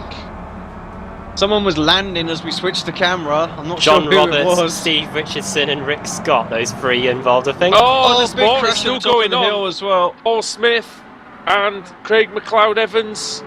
Baker is through without incident. I think. Yeah, he's just basically crawling through. Hackerson involved. And that's Katz as well. Yeah, Andreas Katz is out. Katz got dumped into the wall. Anything else unfolding as we head down towards the far part of the racetrack? Doesn't look like it, but yeah. McCarran and Katz. It's not going well for Katz in the last few races, I must admit. Robert Graham then in 2nd place. That was the main story from the start before the incidents unfolded. So he's up to 2nd. Max Wright in 3rd, 4th. Richard Gore side by side there. Robert Plumley and Jerome Kaiser as we head down towards the chicane. Alex? Yeah, I was just about to say exactly the same thing. Kaiser and Plumley just starting to have a little battle. Kaiser late on the brakes. Plumley very good as well. Tries to close the door. Can't quite manage to do it. Kaiser around the outside. That's great. He took so much momentum through the outside there. Drove clean past Rob there. And just want to move. Simpson and the Matrix livery car there of Jonathan Taylor battling away down the front straight with another Laser Tools car there. That is Alex Smolensky. Smolensky's been a bit by himself really this race meeting, but look at that. Wow. Losing the car and almost collecting Taylor, was it? Yes, it was, and now Sutton's going to go around the outside of him through the S's section. Nice move. Good move. This section's nice. so similar to the Craner curves at Donington Park. But then we head back up the hill towards this left-hander. Very difficult section, actually. Alex, you mentioned earlier on, it can unsettle the rear end of the car, even in the front-wheel drive cars. Yeah, exactly. Just constantly changing direction at such high speed, and it's very easy for it just to get a little light. That's McIntyre and Malcolm who made contact, I think. And Malcolm's off, sorry. McIntyre's through, Cunniff is through. And then I think Janowski's going to go down the middle. I think there's 3 wide action there. Sorry, Alex, to cut you off, but there's mayhem in the mid-pack. Yeah, no, we're just watching it unfold right now. Yeah, it's all going to be about this heavy braking zone. Are they all going to survive? Maybe 3 wide into the chicane. Down the inside goes Simon Field. Good braking from Simon Field. That was brilliant from Field.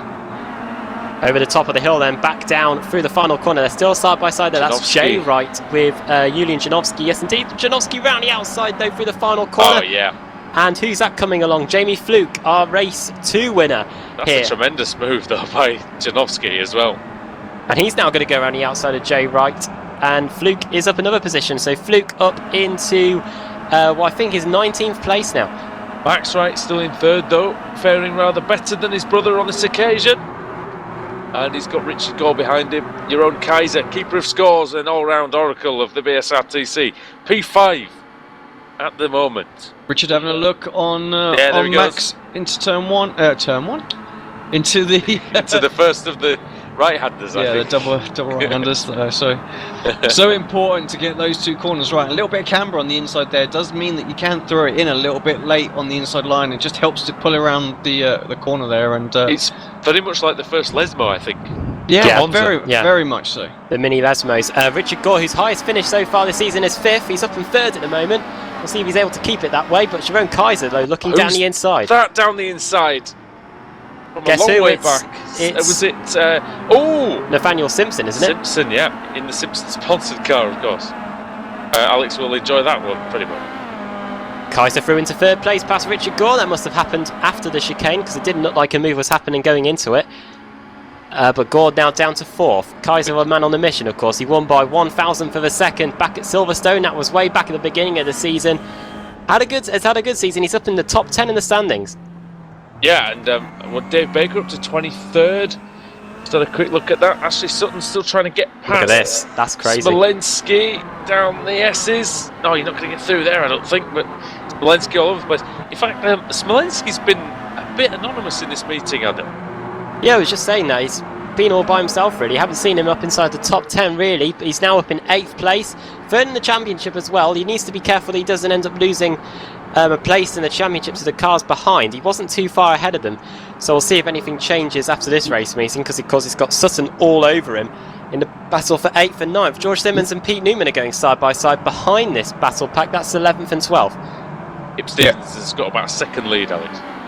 Yeah, I was just literally about to say about the Simmons and the Newman battle. That was great. We just flipped over to it on screen, and what that's done is Colin Cunniff's closed right into them. He's got a great run. I don't know if he's going to get a move done. No, he's not. And Simmons has gone.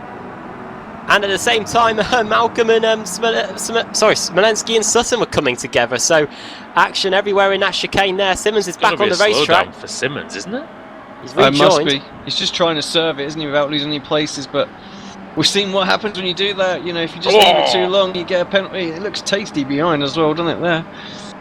3 wide at one point. Simmons trying to serve his slowdown, and actually Newman's made an error and ended up going wide. I don't know if that was an error or that was also a slowdown for Pete.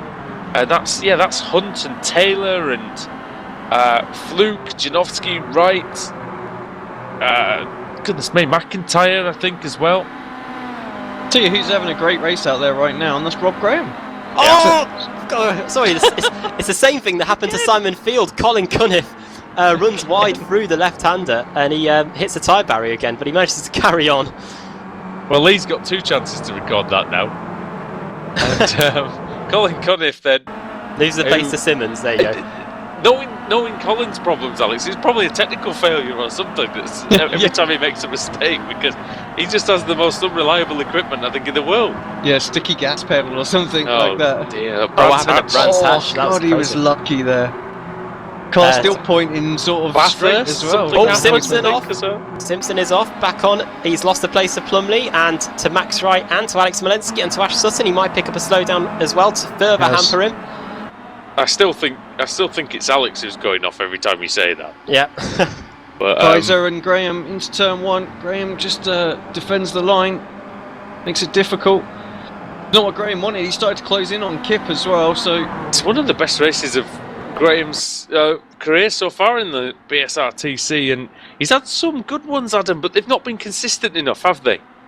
Yeah, he's always been at the front, but somehow someone would always either hit him or something like that, and he would always end up in disaster. But didn't he get taken out by Burton at Spa? Yeah, back in season 6.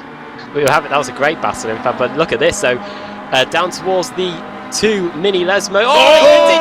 Kaiser is off! Oh, Kaiser's well off. I don't even know what happened there. Really? But oh my word, what's that with Max Wright? It's Kaiser! Oh, no, Kaiser... it's just coming together. Kaiser came back on, but I think there was already a crash between Smolensky and Wright, yeah. So those two were having their own accident. Sutton says thank you. Sutton says thank you very much, and he's now through into 5th. All happening here. At Road Atlanta. Oh, Bosch! Look at that. Down the inside. Have you got a replay there, Alex? Richard Gore past Robert Graham. Oh, look at this! This is the side by side now between Gore and Graham. This is a battle over 2nd place after all that malarkey down at the 2 right-handers. Graham's got more grip through that fast right-hander. Yeah, Alex, did you manage to get a replay of that? I didn't know, we were too busy watching this battle, but what we can do is head on back there now and have a little look, as it's quieting down on the racetrack. That said, Hunt and McIntyre are just having a little battle. We'll switch to that once we've there's all sorts going on here. Hunt and McIntyre, as he said, and that's Jamie Fluke in there as well. You're right, it was just a little... It was coming together before Kaiser got back onto the circuit. I wonder actually if they were just sort of scrambling just to try and leave room for Kaiser to come back on. What's that?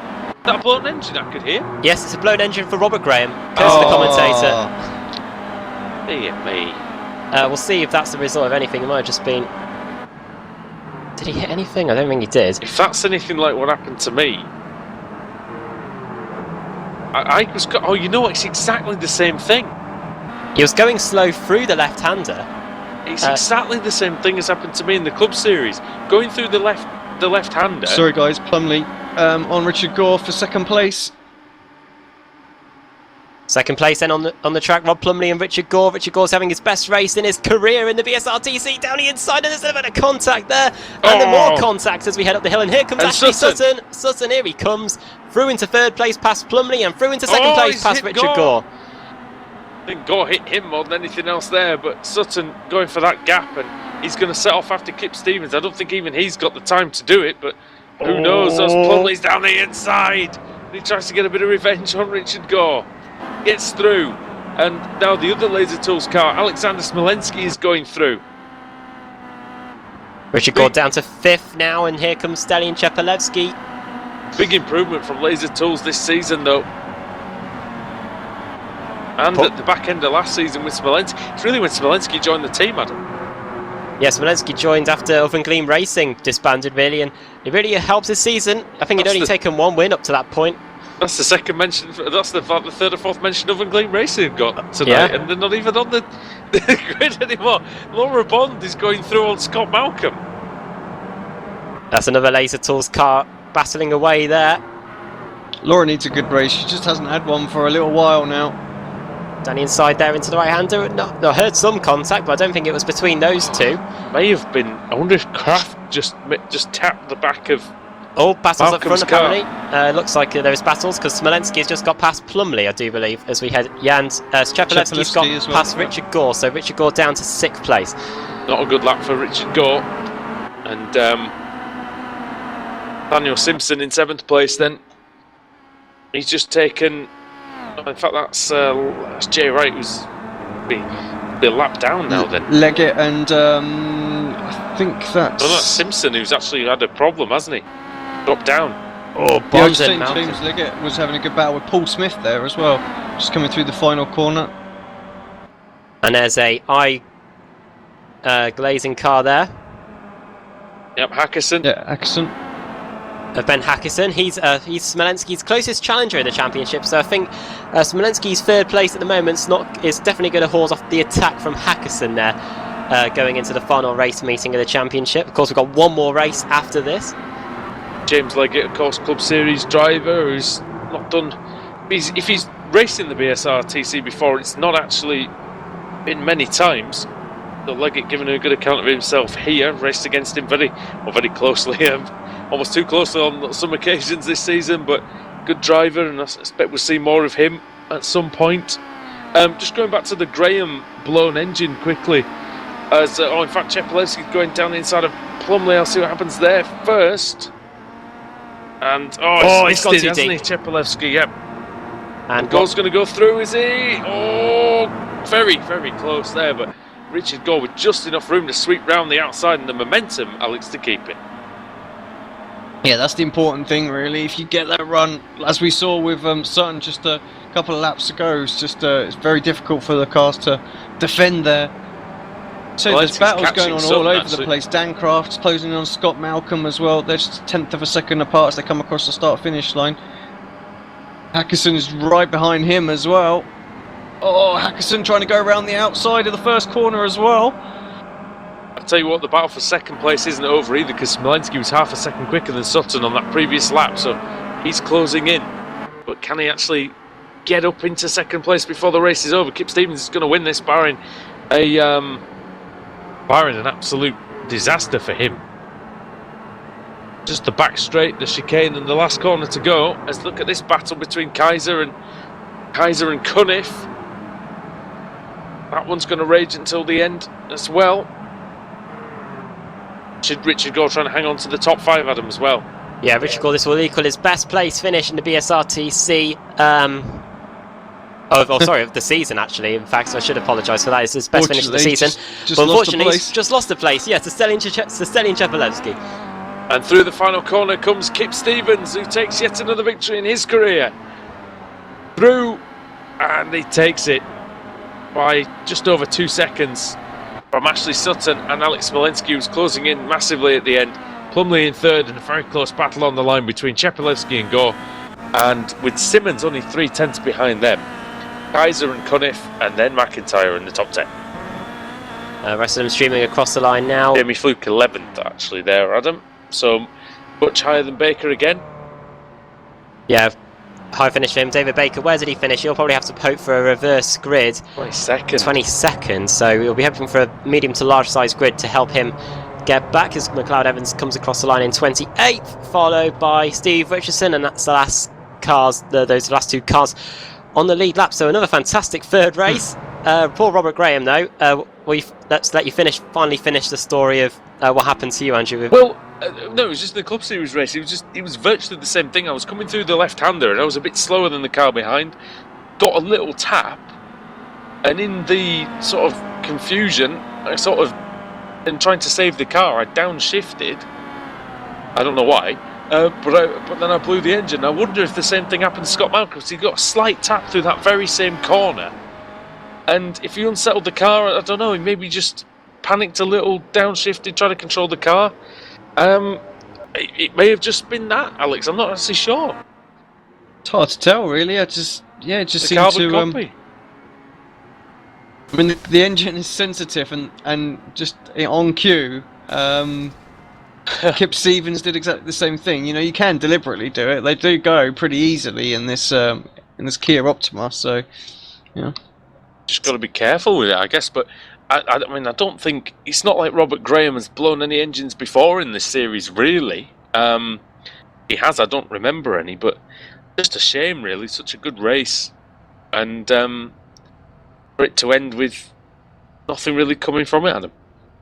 Yeah, definite shame for him as well, after getting that good start as well to get up into second place and was holding on to it, really. Yeah, definitely not good for him in the Laser Tools car. Kip Stevens then takes the victory. Second, Ashley Sutton. Third, Alex Smolenski. Fourth, Rob Plumley. Fifth, Stalin Chepelevsky. Sixth, Richard Gore. Seventh, George Simmons. Eighth, Jerome Kaiser. Ninth, Colin Cunniff. And 10th, Jack McIntyre. 11th, Jamie Fluke. 12th, Julian Janowski. 13th, Dan Hunt. 14th, Pete Newman.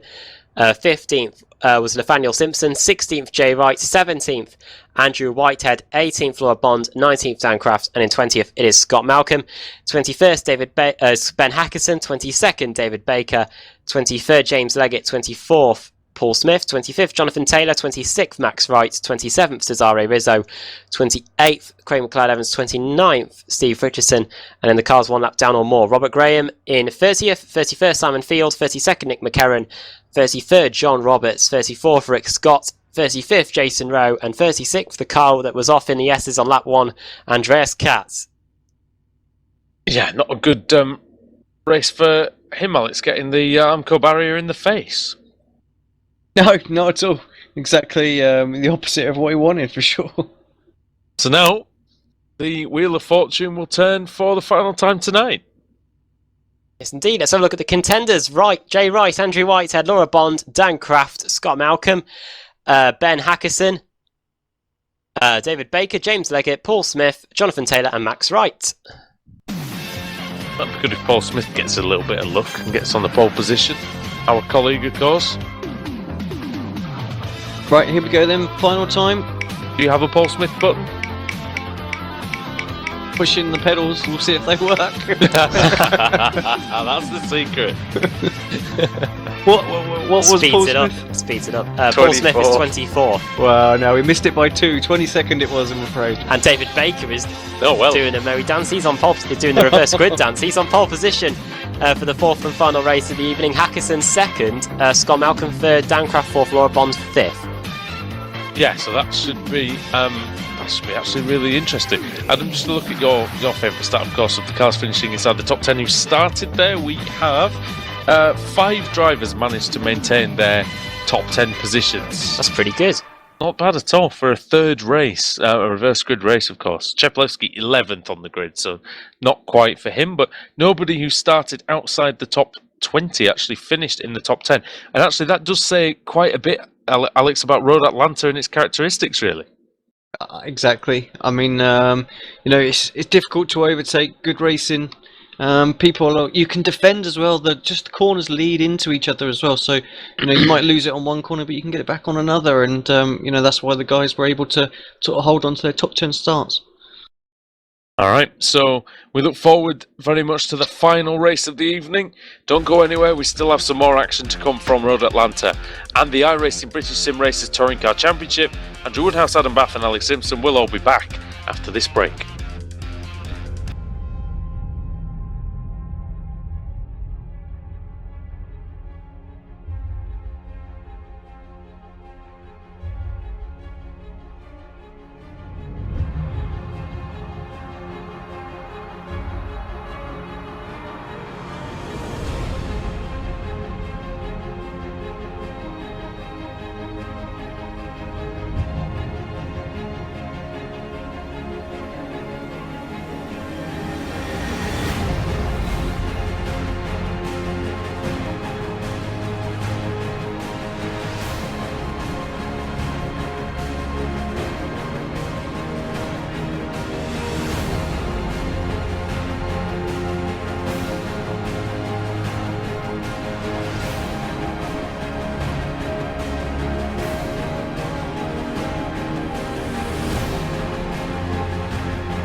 iRacing.com is a sim racing game that combines a true-to-life racing experience with an online community of virtual racers from all over the globe.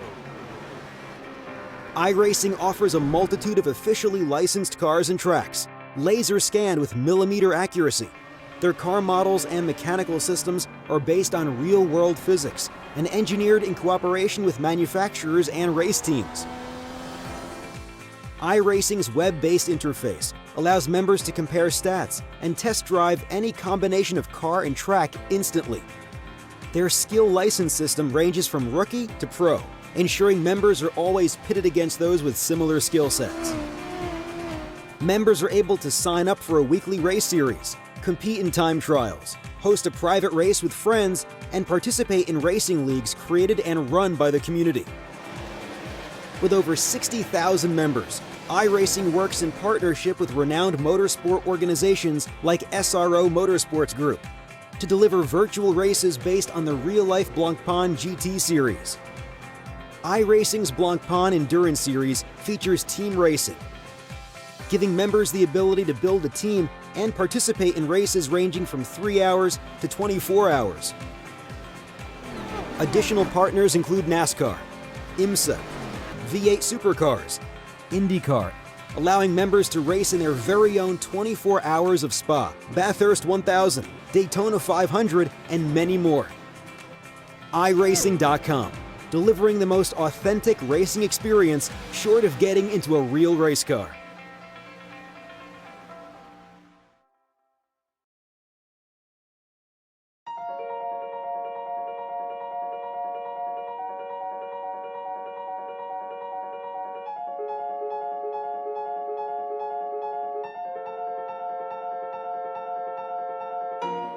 For iRacing to get Le Mans is huge. I mean, this is a unique event, a unique track where, you know, half of the track is public road, so you can never test on it, you never get experience on it, and it's 8 miles in length, 4-minute lap time in a GT car. So, you know, even if you're here for an hour of testing, that's only 15 laps, and you're only going to see the corner 15 times that day. The first section going through the Dunlop area is pretty unique. You know, it's got elevation change and off camber. Then you go down Mulsanne into the chicanes, and you know, the straights are unbelievably long. It's a tricky track, and you know, every year I've come here, being my 4th year, you learn something new every time.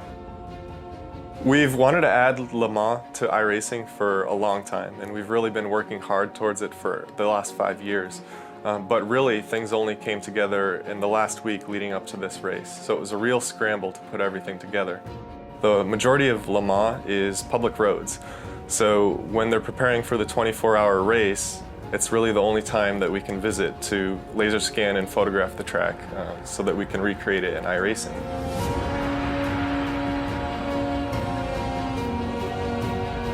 We work closely with the ACO to get essentially exclusive access to the facility and everything that we needed to get the laser scanning and photographic reference that we need to create the track.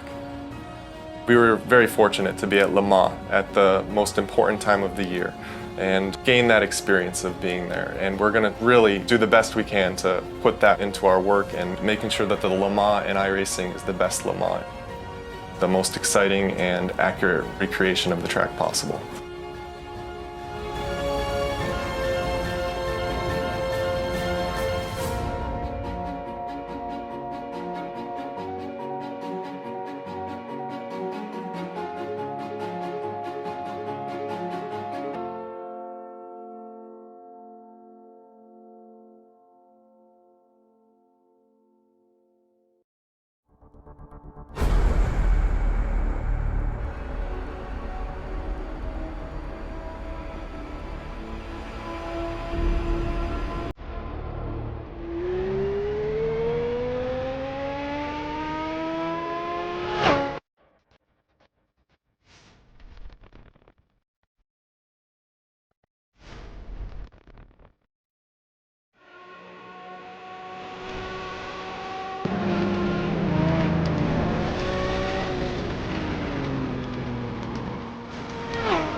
iRacing.com is a sim racing game that combines a true-to-life racing experience with an online community of virtual racers from all over the globe.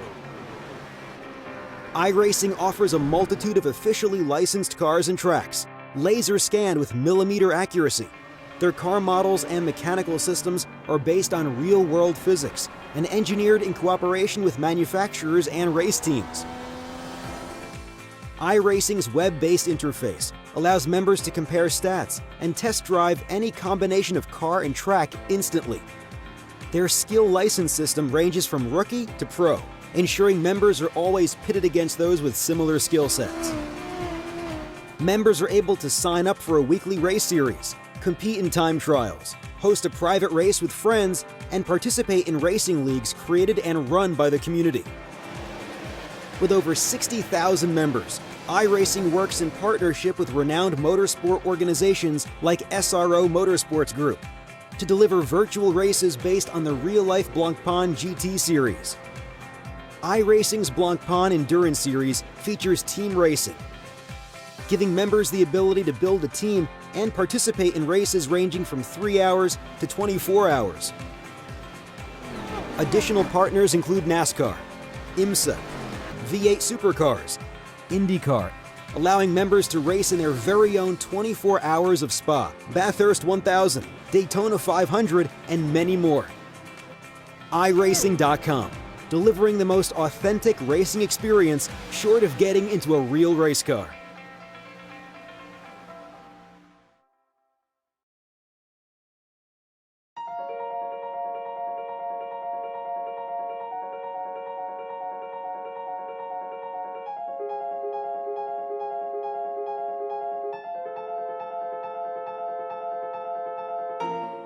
For iRacing to get Le Mans is huge. I mean, this is a unique event, a unique track where, half of the track is public road, so you can never test on it, you never get experience on it, and it's 8 miles in length, 4-minute lap time in a GT car. So, even if you're here for an hour of testing, that's only 15 laps, and you're only going to see the corner 15 times that day.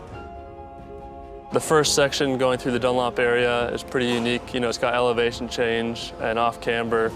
Then you go down Mulsanne into the chicanes, and the straights are unbelievably long. It's a tricky track, and every year I've come here, being my 4th year, you learn something new every time. We've wanted to add Le Mans to iRacing for a long time, and we've really been working hard towards it for the last 5 years. But really, things only came together in the last week leading up to this race, so it was a real scramble to put everything together.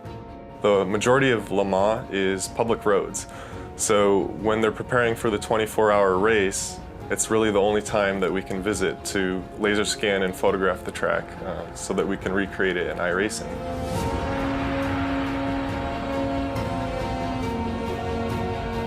We work closely with the ACO to get essentially exclusive access to the facility and everything that we needed to get the laser scanning and photographic reference that we need to create the track.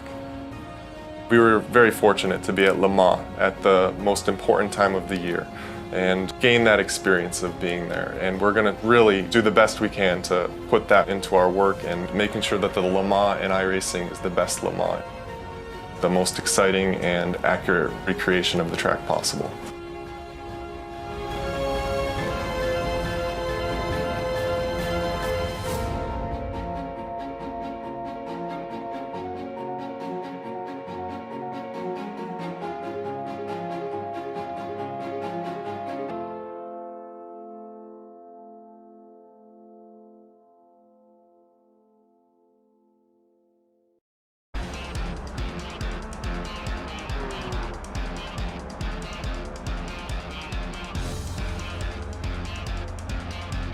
Hello again everybody, and it's the 4th race of the evening of the iRacing British Sim Racers Touring Car Championship at the Road Atlanta Circuit in the United States with Adam Bath and Alex Simpson. I'm Andrew Woodhouse. Third reverse grid race of the evening has thrown up quite an interesting result, and Adam Bath will tell us exactly what that's going to be. Yeah, and that is David Baker who's going to be on the pole position. So the man that won race 1, got a 0 in race 2, had to struggle his way back through the pack in race 3, got a 22nd place finish in race 3, and that has managed to put him onto pole position for race 4. We'll see if he's able to convert that into his second win of the season and his third win in about 9 months or so. So we'll see if that is the case. We're about 30 seconds away from going down to the grid, and then we will get the grid up so we can look at it in more detail. But yeah, David Baker has got a good chance of taking another victory as off goes Jason Rowe into the gravel. He got some help. With Mr. Dan Hunt, I do believe. Yeah, so he's gone off as well. But yeah, David Baker's got a fantastic shot taking his second win of the evening, and I don't think he would have believed that would have been the case going into this race meeting. Maybe he did. Maybe he thought he had something good going on here. Anyway, the grid is about to be put up on the timing screen. About to be revealed, yes. In the meantime, I'll just toss it over quickly to our dual World Championship driver as well. It has to be said, iRacing World Championship driver in Formula 1 and also Blancpain Endurance Series driver Alex Simpson, and our esteemed cameraman as well. There we go. Man of many talents, of course. Baker's in a great position, isn't he? What can you say? Do you know what I mean? Perfect, really. I mean, it'll be gutted that he had the DNF, but still, this will make up for it a little bit.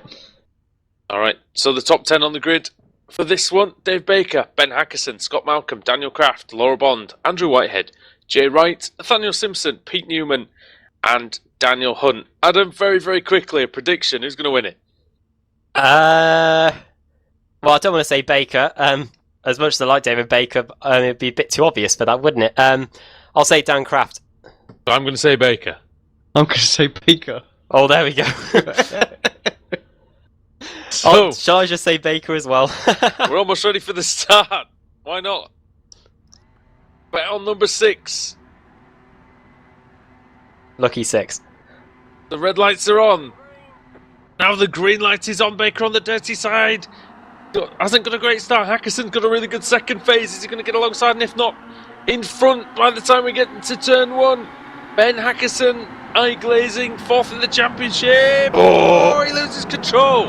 And also does Baker slightly as we go up the hill. Oh, some big crash going on behind. And lots of Overcast guys conditions, of course. Sideways. He can't drive the same as he could in the other way. Races Whitehead is all over the place as well. Oh, it's messy. It's messy there. Somebody's down the escape road. Oh, a couple of cars over the grass. There could be some slowdowns there, and of course, you do not want to slow down the first lap. That's Hunt. Hunt's very wide. Is he in the wall? No, he just managed to miss it.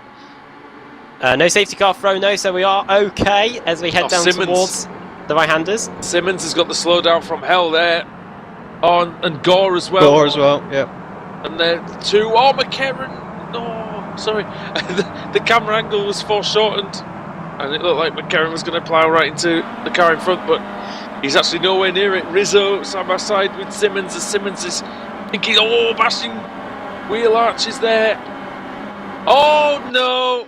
No. Oh, no. Oh, crash.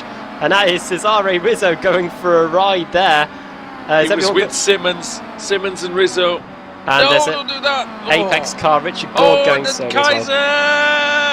Well. Just misses Janowski and into the concrete wall. Totaled completely. About to complete the first lap then. Baker leads, Hackerson second, Dan Craft in third, 4th Scott Malcolm, 5th Pete Newman, 6th Dan Hunt, 7th Jamie Fluke, 8th Andrew Whitehead, 9th Nathaniel Simpson, and side by side here for 10th it is Chepalewski and Ash Sutton. Can still tell it's slippy out there, Alex, as they're even into lap 2. I watched that replay back there. The dumbest stuff, wasn't it? I tell you what, that's yeah. That's some special level stupidity. I was about to say, I'm not really sure what George was doing there. I mean, there wasn't an awful lot of room for Rizzo to move left there. I know he wanted the slipstream of the car ahead, but you got to leave room. You can't just barge the person to the left of you out the way. It's crazy.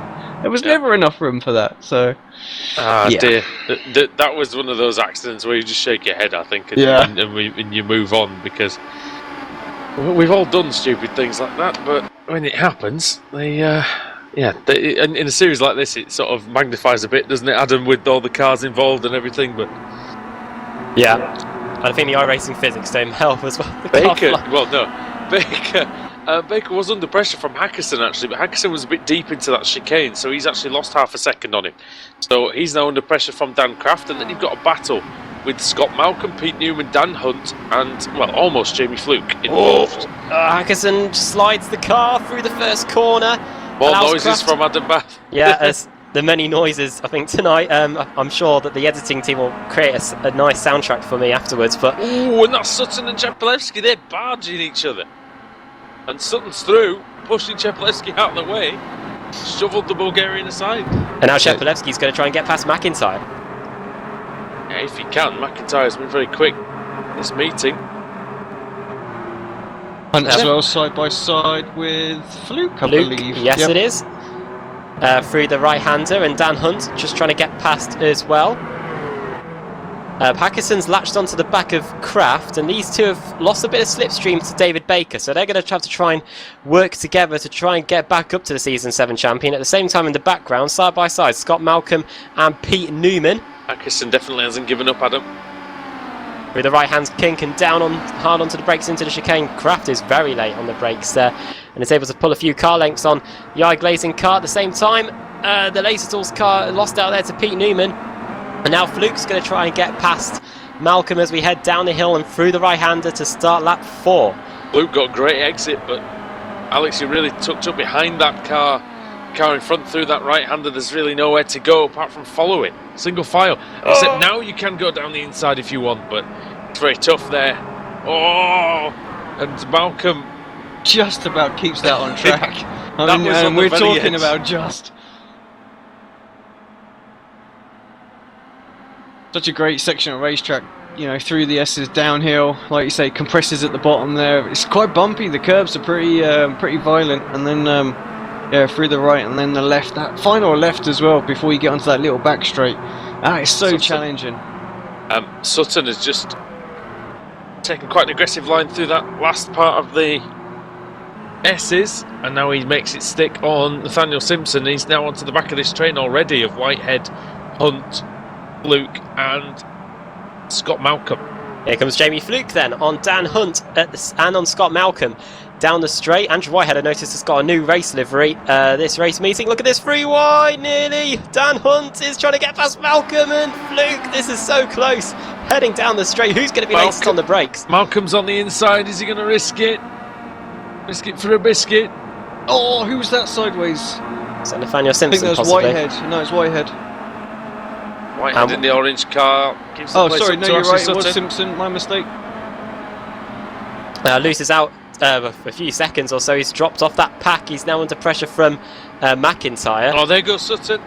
Trying to make it down the inside of Malcolm, but Malcolm's been late on the brakes. Again, that really wide line for Scott Malcolm, but he can't make that one stick on Ashley Sutton, Renault Clio UK champion, of course. Plumley and Field side by side as well. Just going into the blind right-hander. Field comes out on top. Cat's trying to work his way back up too. This is a great little pack as we see it all streaming through.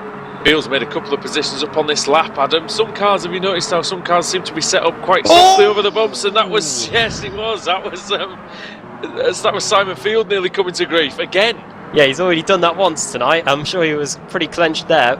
After all, he did it almost exactly the same thing. He went over the curbs and almost went into the barrier. Where he's behind. Change of race livery and a change of underpants. Brown ones, I think. Yeah, most definitely. And behind the Laser Tools car of Alex Smolensky. Smolensky up in 14th place. Any other battles heading down the straight. Sutton not able to get past anyone at the moment. They're all pretty calm on this lap, in fact. No slipstreaming going on. What's happened to them? McIntyre is actually side by side with another the newly livery cars there, number 77. That's Nathaniel Simpson. He's just got passed through. He's just got past Simpson into the chicane, and now Czepelewski's trying to get past him. Ben Hackerson hasn't quite dropped off of Dan Kraft yet, so that's promising for him, who's trying to cement that 4th place in the championship, maybe even get to 3rd.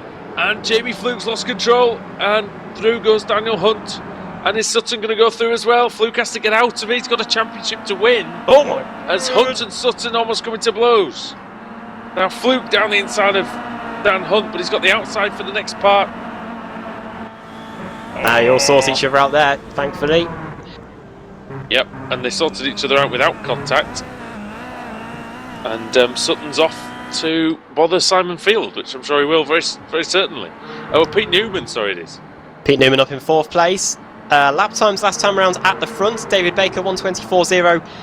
Dan Craft 1:23.9, so a tenth of a second quicker. However, the Friction Racing car is not making any inroads on David Baker at the moment. Maybe I should consider cashing out my original bet on Craft taking the race victory, but we still have got 4 laps to go when we get to the line.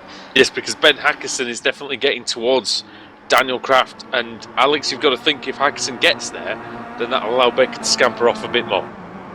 Exactly, it's only going to take one battle. We saw it earlier on. As soon as I started battling behind Fluke earlier on, he was 4 seconds up the road in no time. So Baker will just be keeping a close eye on that, just looking at lap times as they cross it. There's nothing between them, but he was the quickest again, particularly faster in Sector 1, really. You can see that 36.8 compared to the 37.1s of the other guys. Sutton is through into 4th, he's got past Pete Newman, and now Newman's coming under pressure from Dan Hunt as we head through the S's section on lap 7. And of course that fantastic battle going on behind as well, which starts off with Scott Malcolm, then Andrew Whitehead, Stelian Chepelewski, McIntyre, Cunniff, and then Simpson, Smolensky, Katz, and then Simon Field right at the back. This battle's going to go on for the entirety of the race as Whitehead it nearly comes together with Malcolm.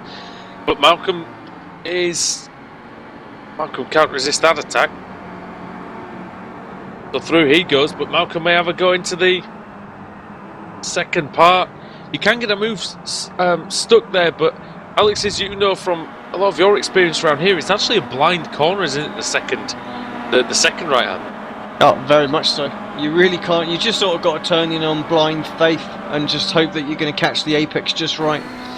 And that's key to your speed, of course, all the way down towards the chicane where Fluke and Hunt are now. And Hunt's going down the inside of Pete Newman. Is he going to make it? Not quite. Fluke's going to get the advantage coming out of there, Alex. I'm sorry to cut you off, but that was a good scrap there.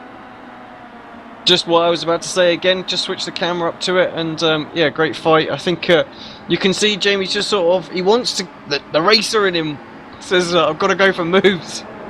Yeah. But then he's also being a little bit sensible right as he's breaking into the corner. So sideways into turn 1 as well. Adam, this is, look, further back, this is crazy, Bal. Look at this, 12th, 13th, 14th, 15th, 16th. They all managed to get themselves single file. Adam, we're still seeing the effects of the overcast conditions. Drivers going sideways into many of the faster corners. It's happened again. Pete Newman, I think, has just hit the tyre barrier on the exit of the left-hander. Oh dear. It looks like it. I think that was the case. Oh, he went up on 2 wheels, Alex. Spectacular crash. Just having a quick look at it on replay now. See if we can catch it in all its glory. TV2. If you go, please do TV2 through there in slow motion. That's outstanding.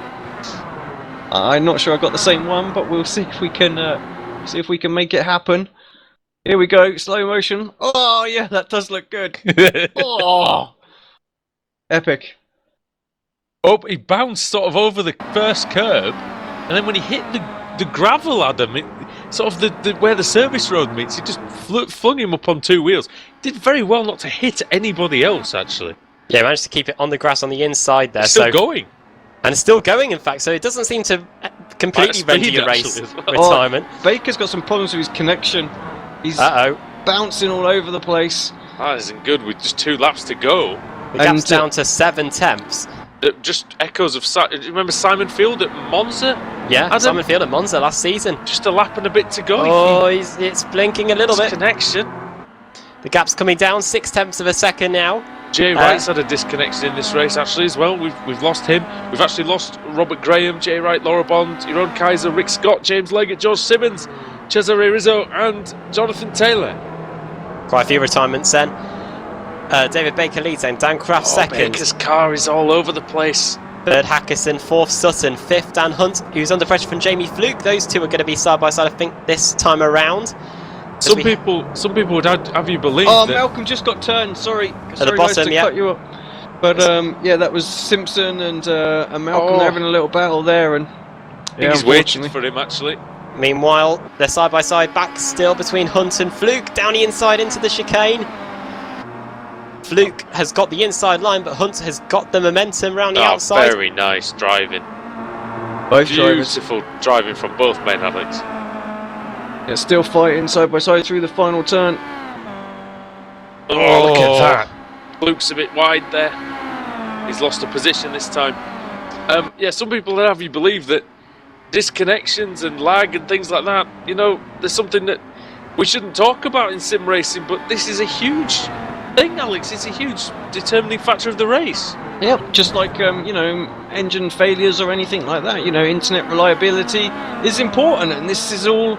You know, we shouldn't shy away. You know, it's not real racing. This is sim racing. It's you like know? if the Kerr's battery goes in the in the Formula One car. Yep. You know, that's the thing, isn't it? It's like something out of the control. You have to make sure everything works. Yep, these are the things that are important to us. You know, if your wheel brakes, disconnects, or you know, you're like Colin had. You know, where he's Stuck throttle. Yeah, we've got stuck throttle. You know, these are the things that can happen, and yeah, disconnection is the most annoying thing as well. It feels so much out of your control. You just got to hope you've got a decent ISP. Oh, Baker is only 2 corners away. Is his connection going to last?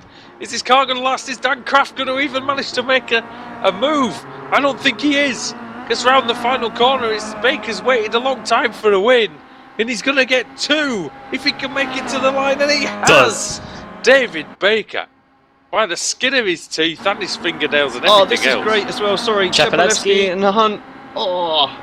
So Hunt's Fluke going to be very close over the line. So did Hunt lose 2 places there on that last lap? Because Fluke managed to get back by and P7. So did Chepelevsky. So down to 7th for Dan Hunt, 8th Colin Cunniff, 9th for Andreas Katz, and 10th Jack McIntyre. What a drive by Katz, Adam. Yeah, Andreas Katz started 36th on the grid, nearly a gain of 30 places. 27 places he managed to gain there. 28. Outstanding job considering he was out on the first lap, Alex, in race 1. Yeah, absolutely. We lost Pete Newman on the last lap, and we lost... I think we lost Nathaniel Simpson as well. Steve Richardson and Craig McLeod-Evans as well, so I'm guessing those two crashed into each other because...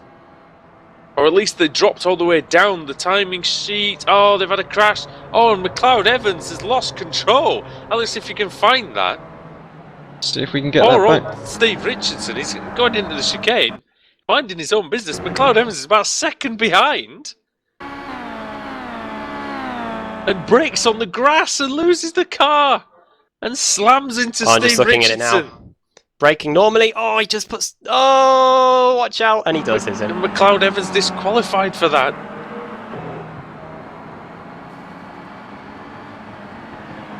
Alex, have a look. I'm just having a look to see if I can find it now. I might have gone back a bit too far, if I'm honest. On the final lap, final corner. There's contact with Steve Richardson. Oh, bosh! Look at that. Yeah, I'm about to watch it just going down the main straight. Long way back, isn't it?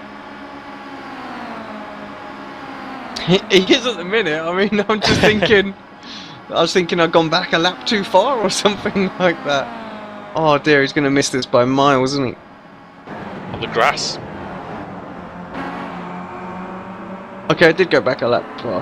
I must have done. Where is While we wait for that to catch up, possibly, we'll run you through the finishing order. Let us know when you're ready. Yeah. David Baker takes his 2nd win of the evening. Oh, blimey, this has been a fun race. 2nd, Dan Kraft. 3rd, Ben Hackerson. 4th, Ash Sussin. 5th, Jamie Fluke. 6th, Stelling Chepelevsky. 7th, Dan Hunt. 8th, Colin Cunniff. 9th, Andreas Katz. And 10th, Jack McIntyre. 11th, Simon Field. 12th, Andrew Whitehead. 13th, Alex Smolensky. 14th, Rob Plumley. 15th, Kip Stevens. 16th, it is Paul Smith. 17th, Nick McCarran. 18th, Richard Gore. 19th, John Roberts. 20th, Max Wright. 21st, Jason Rowe. 22nd, Julian Janowski. 23rd, Steve Richardson, the car that we're about to see involved in a crash. And in the cars 1 lap down or more, Pete Newman.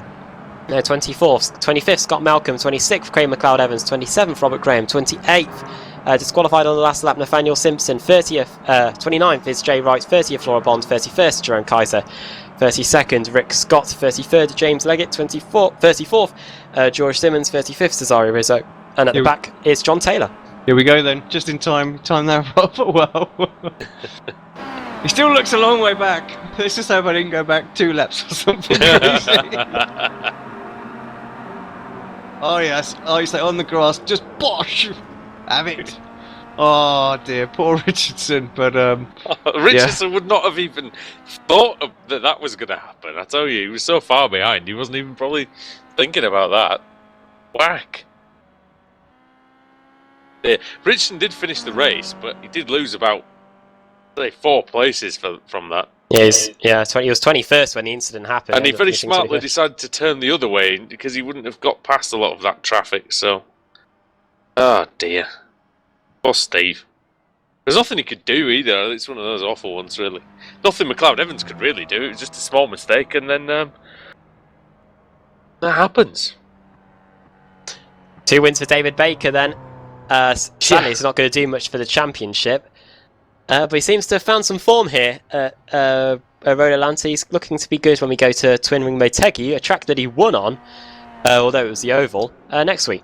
Yeah, and I'm not entirely sure exactly what the points are, of course, until the scores have updated. But Jamie Fluke goes to Motegi, probably only needing Adam about 150 points.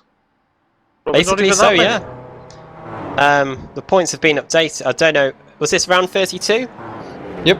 And to be fair, that's if David Baker wins all 3 races. The gap's 210 points going into this race. Maximum's about 320, something like that. Yeah. It's going to be a mountain to climb for Dave Baker. Those 2 are the only 2 contenders left, of course, in this winter series. Alex, it's the same amount of races really in this series as we used to have in the short seasons of the BSRTC. So whoever wins will be a deserved champion. Yeah, I've no doubt. Absolutely. Looking forward to just that final race as well. I think speaking to Jamie off air the other day, he said that if he was going in with a reasonable points tally, he was going to try and have a bit of fun in the final race and mix it up, and rather than try and protect his lead in the championship. So I dare say the first couple of races he'll just make sure he gets the points on the board, and then he'll have a lot of fun. Looking for that as well. And of course, Alex, just a little side note about Jamie. Actually, he's going to try and go for the Pro Series, isn't he, at the end of this year? Yeah, he's looking good Very in fast, he's good in the Formula 1 car as well. So we'll see how he does in that one. Question: is he better in the Kia or the Formula 1 car? Pretty good in both, but he's been beating some extreme competition in the F1 car at the minute. So you'd have to say the F1. All right. Well, we've got to say, Adam, as well. Good performances from Dan Hunt tonight and from McIntyre as well. I think he was impressive.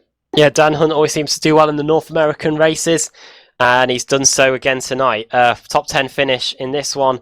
I think he's been up there really throughout the other 3 races as well that we've had tonight. So good to see that as well. GT Omega always a strong team. I don't know whether he's going to be back with them in the Pro Series, which gets underway in less than a month. But yeah, good job from him. Good job from him. And Jack McIntyre, yeah, he was up inside the top 10 in qualifying for race 1, and he seems to have been around there whereabouts all night, really. What a mouth-watering prospect, Alex, that the 2016 British Sim Racers Touring Car Pro Series is going to be, because we've had, even though it's what some would say is a slightly weakened field, it hasn't really been that much depleted, and I can't wait to see all the teams at full strength and to see how close the racing's going to be. Do you know what? I think once the team lines all get officially announced, I think we're going to have a tough job trying to figure out who's going to win that team championship. It's going to be so close. Well, that calls for a preview show, I think. Is it bad? Is it bad to say I'm more excited about this than the F1 season? It's probably going to be slightly better. Who knows, though? Hopefully, Ferrari and others will. Baker popped down to have a little chat for a second, but he's disappeared. So I don't know what that's all about. Oh well, we will. In that case, I think we'll have to wrap this one up because we are a bit short on time tonight, gentlemen. But thank you very much once again for your company on a Thursday evening. It always makes the action that much better. And, from myself, Andrew Woodhouse, from Alex Simpson, and from Adam Bath, and everybody here at Apex Racing TV, thanks for watching on iRacing Live, YouTube, and Motors TV. It's the iRacing British Sim Racers Touring Car Championship.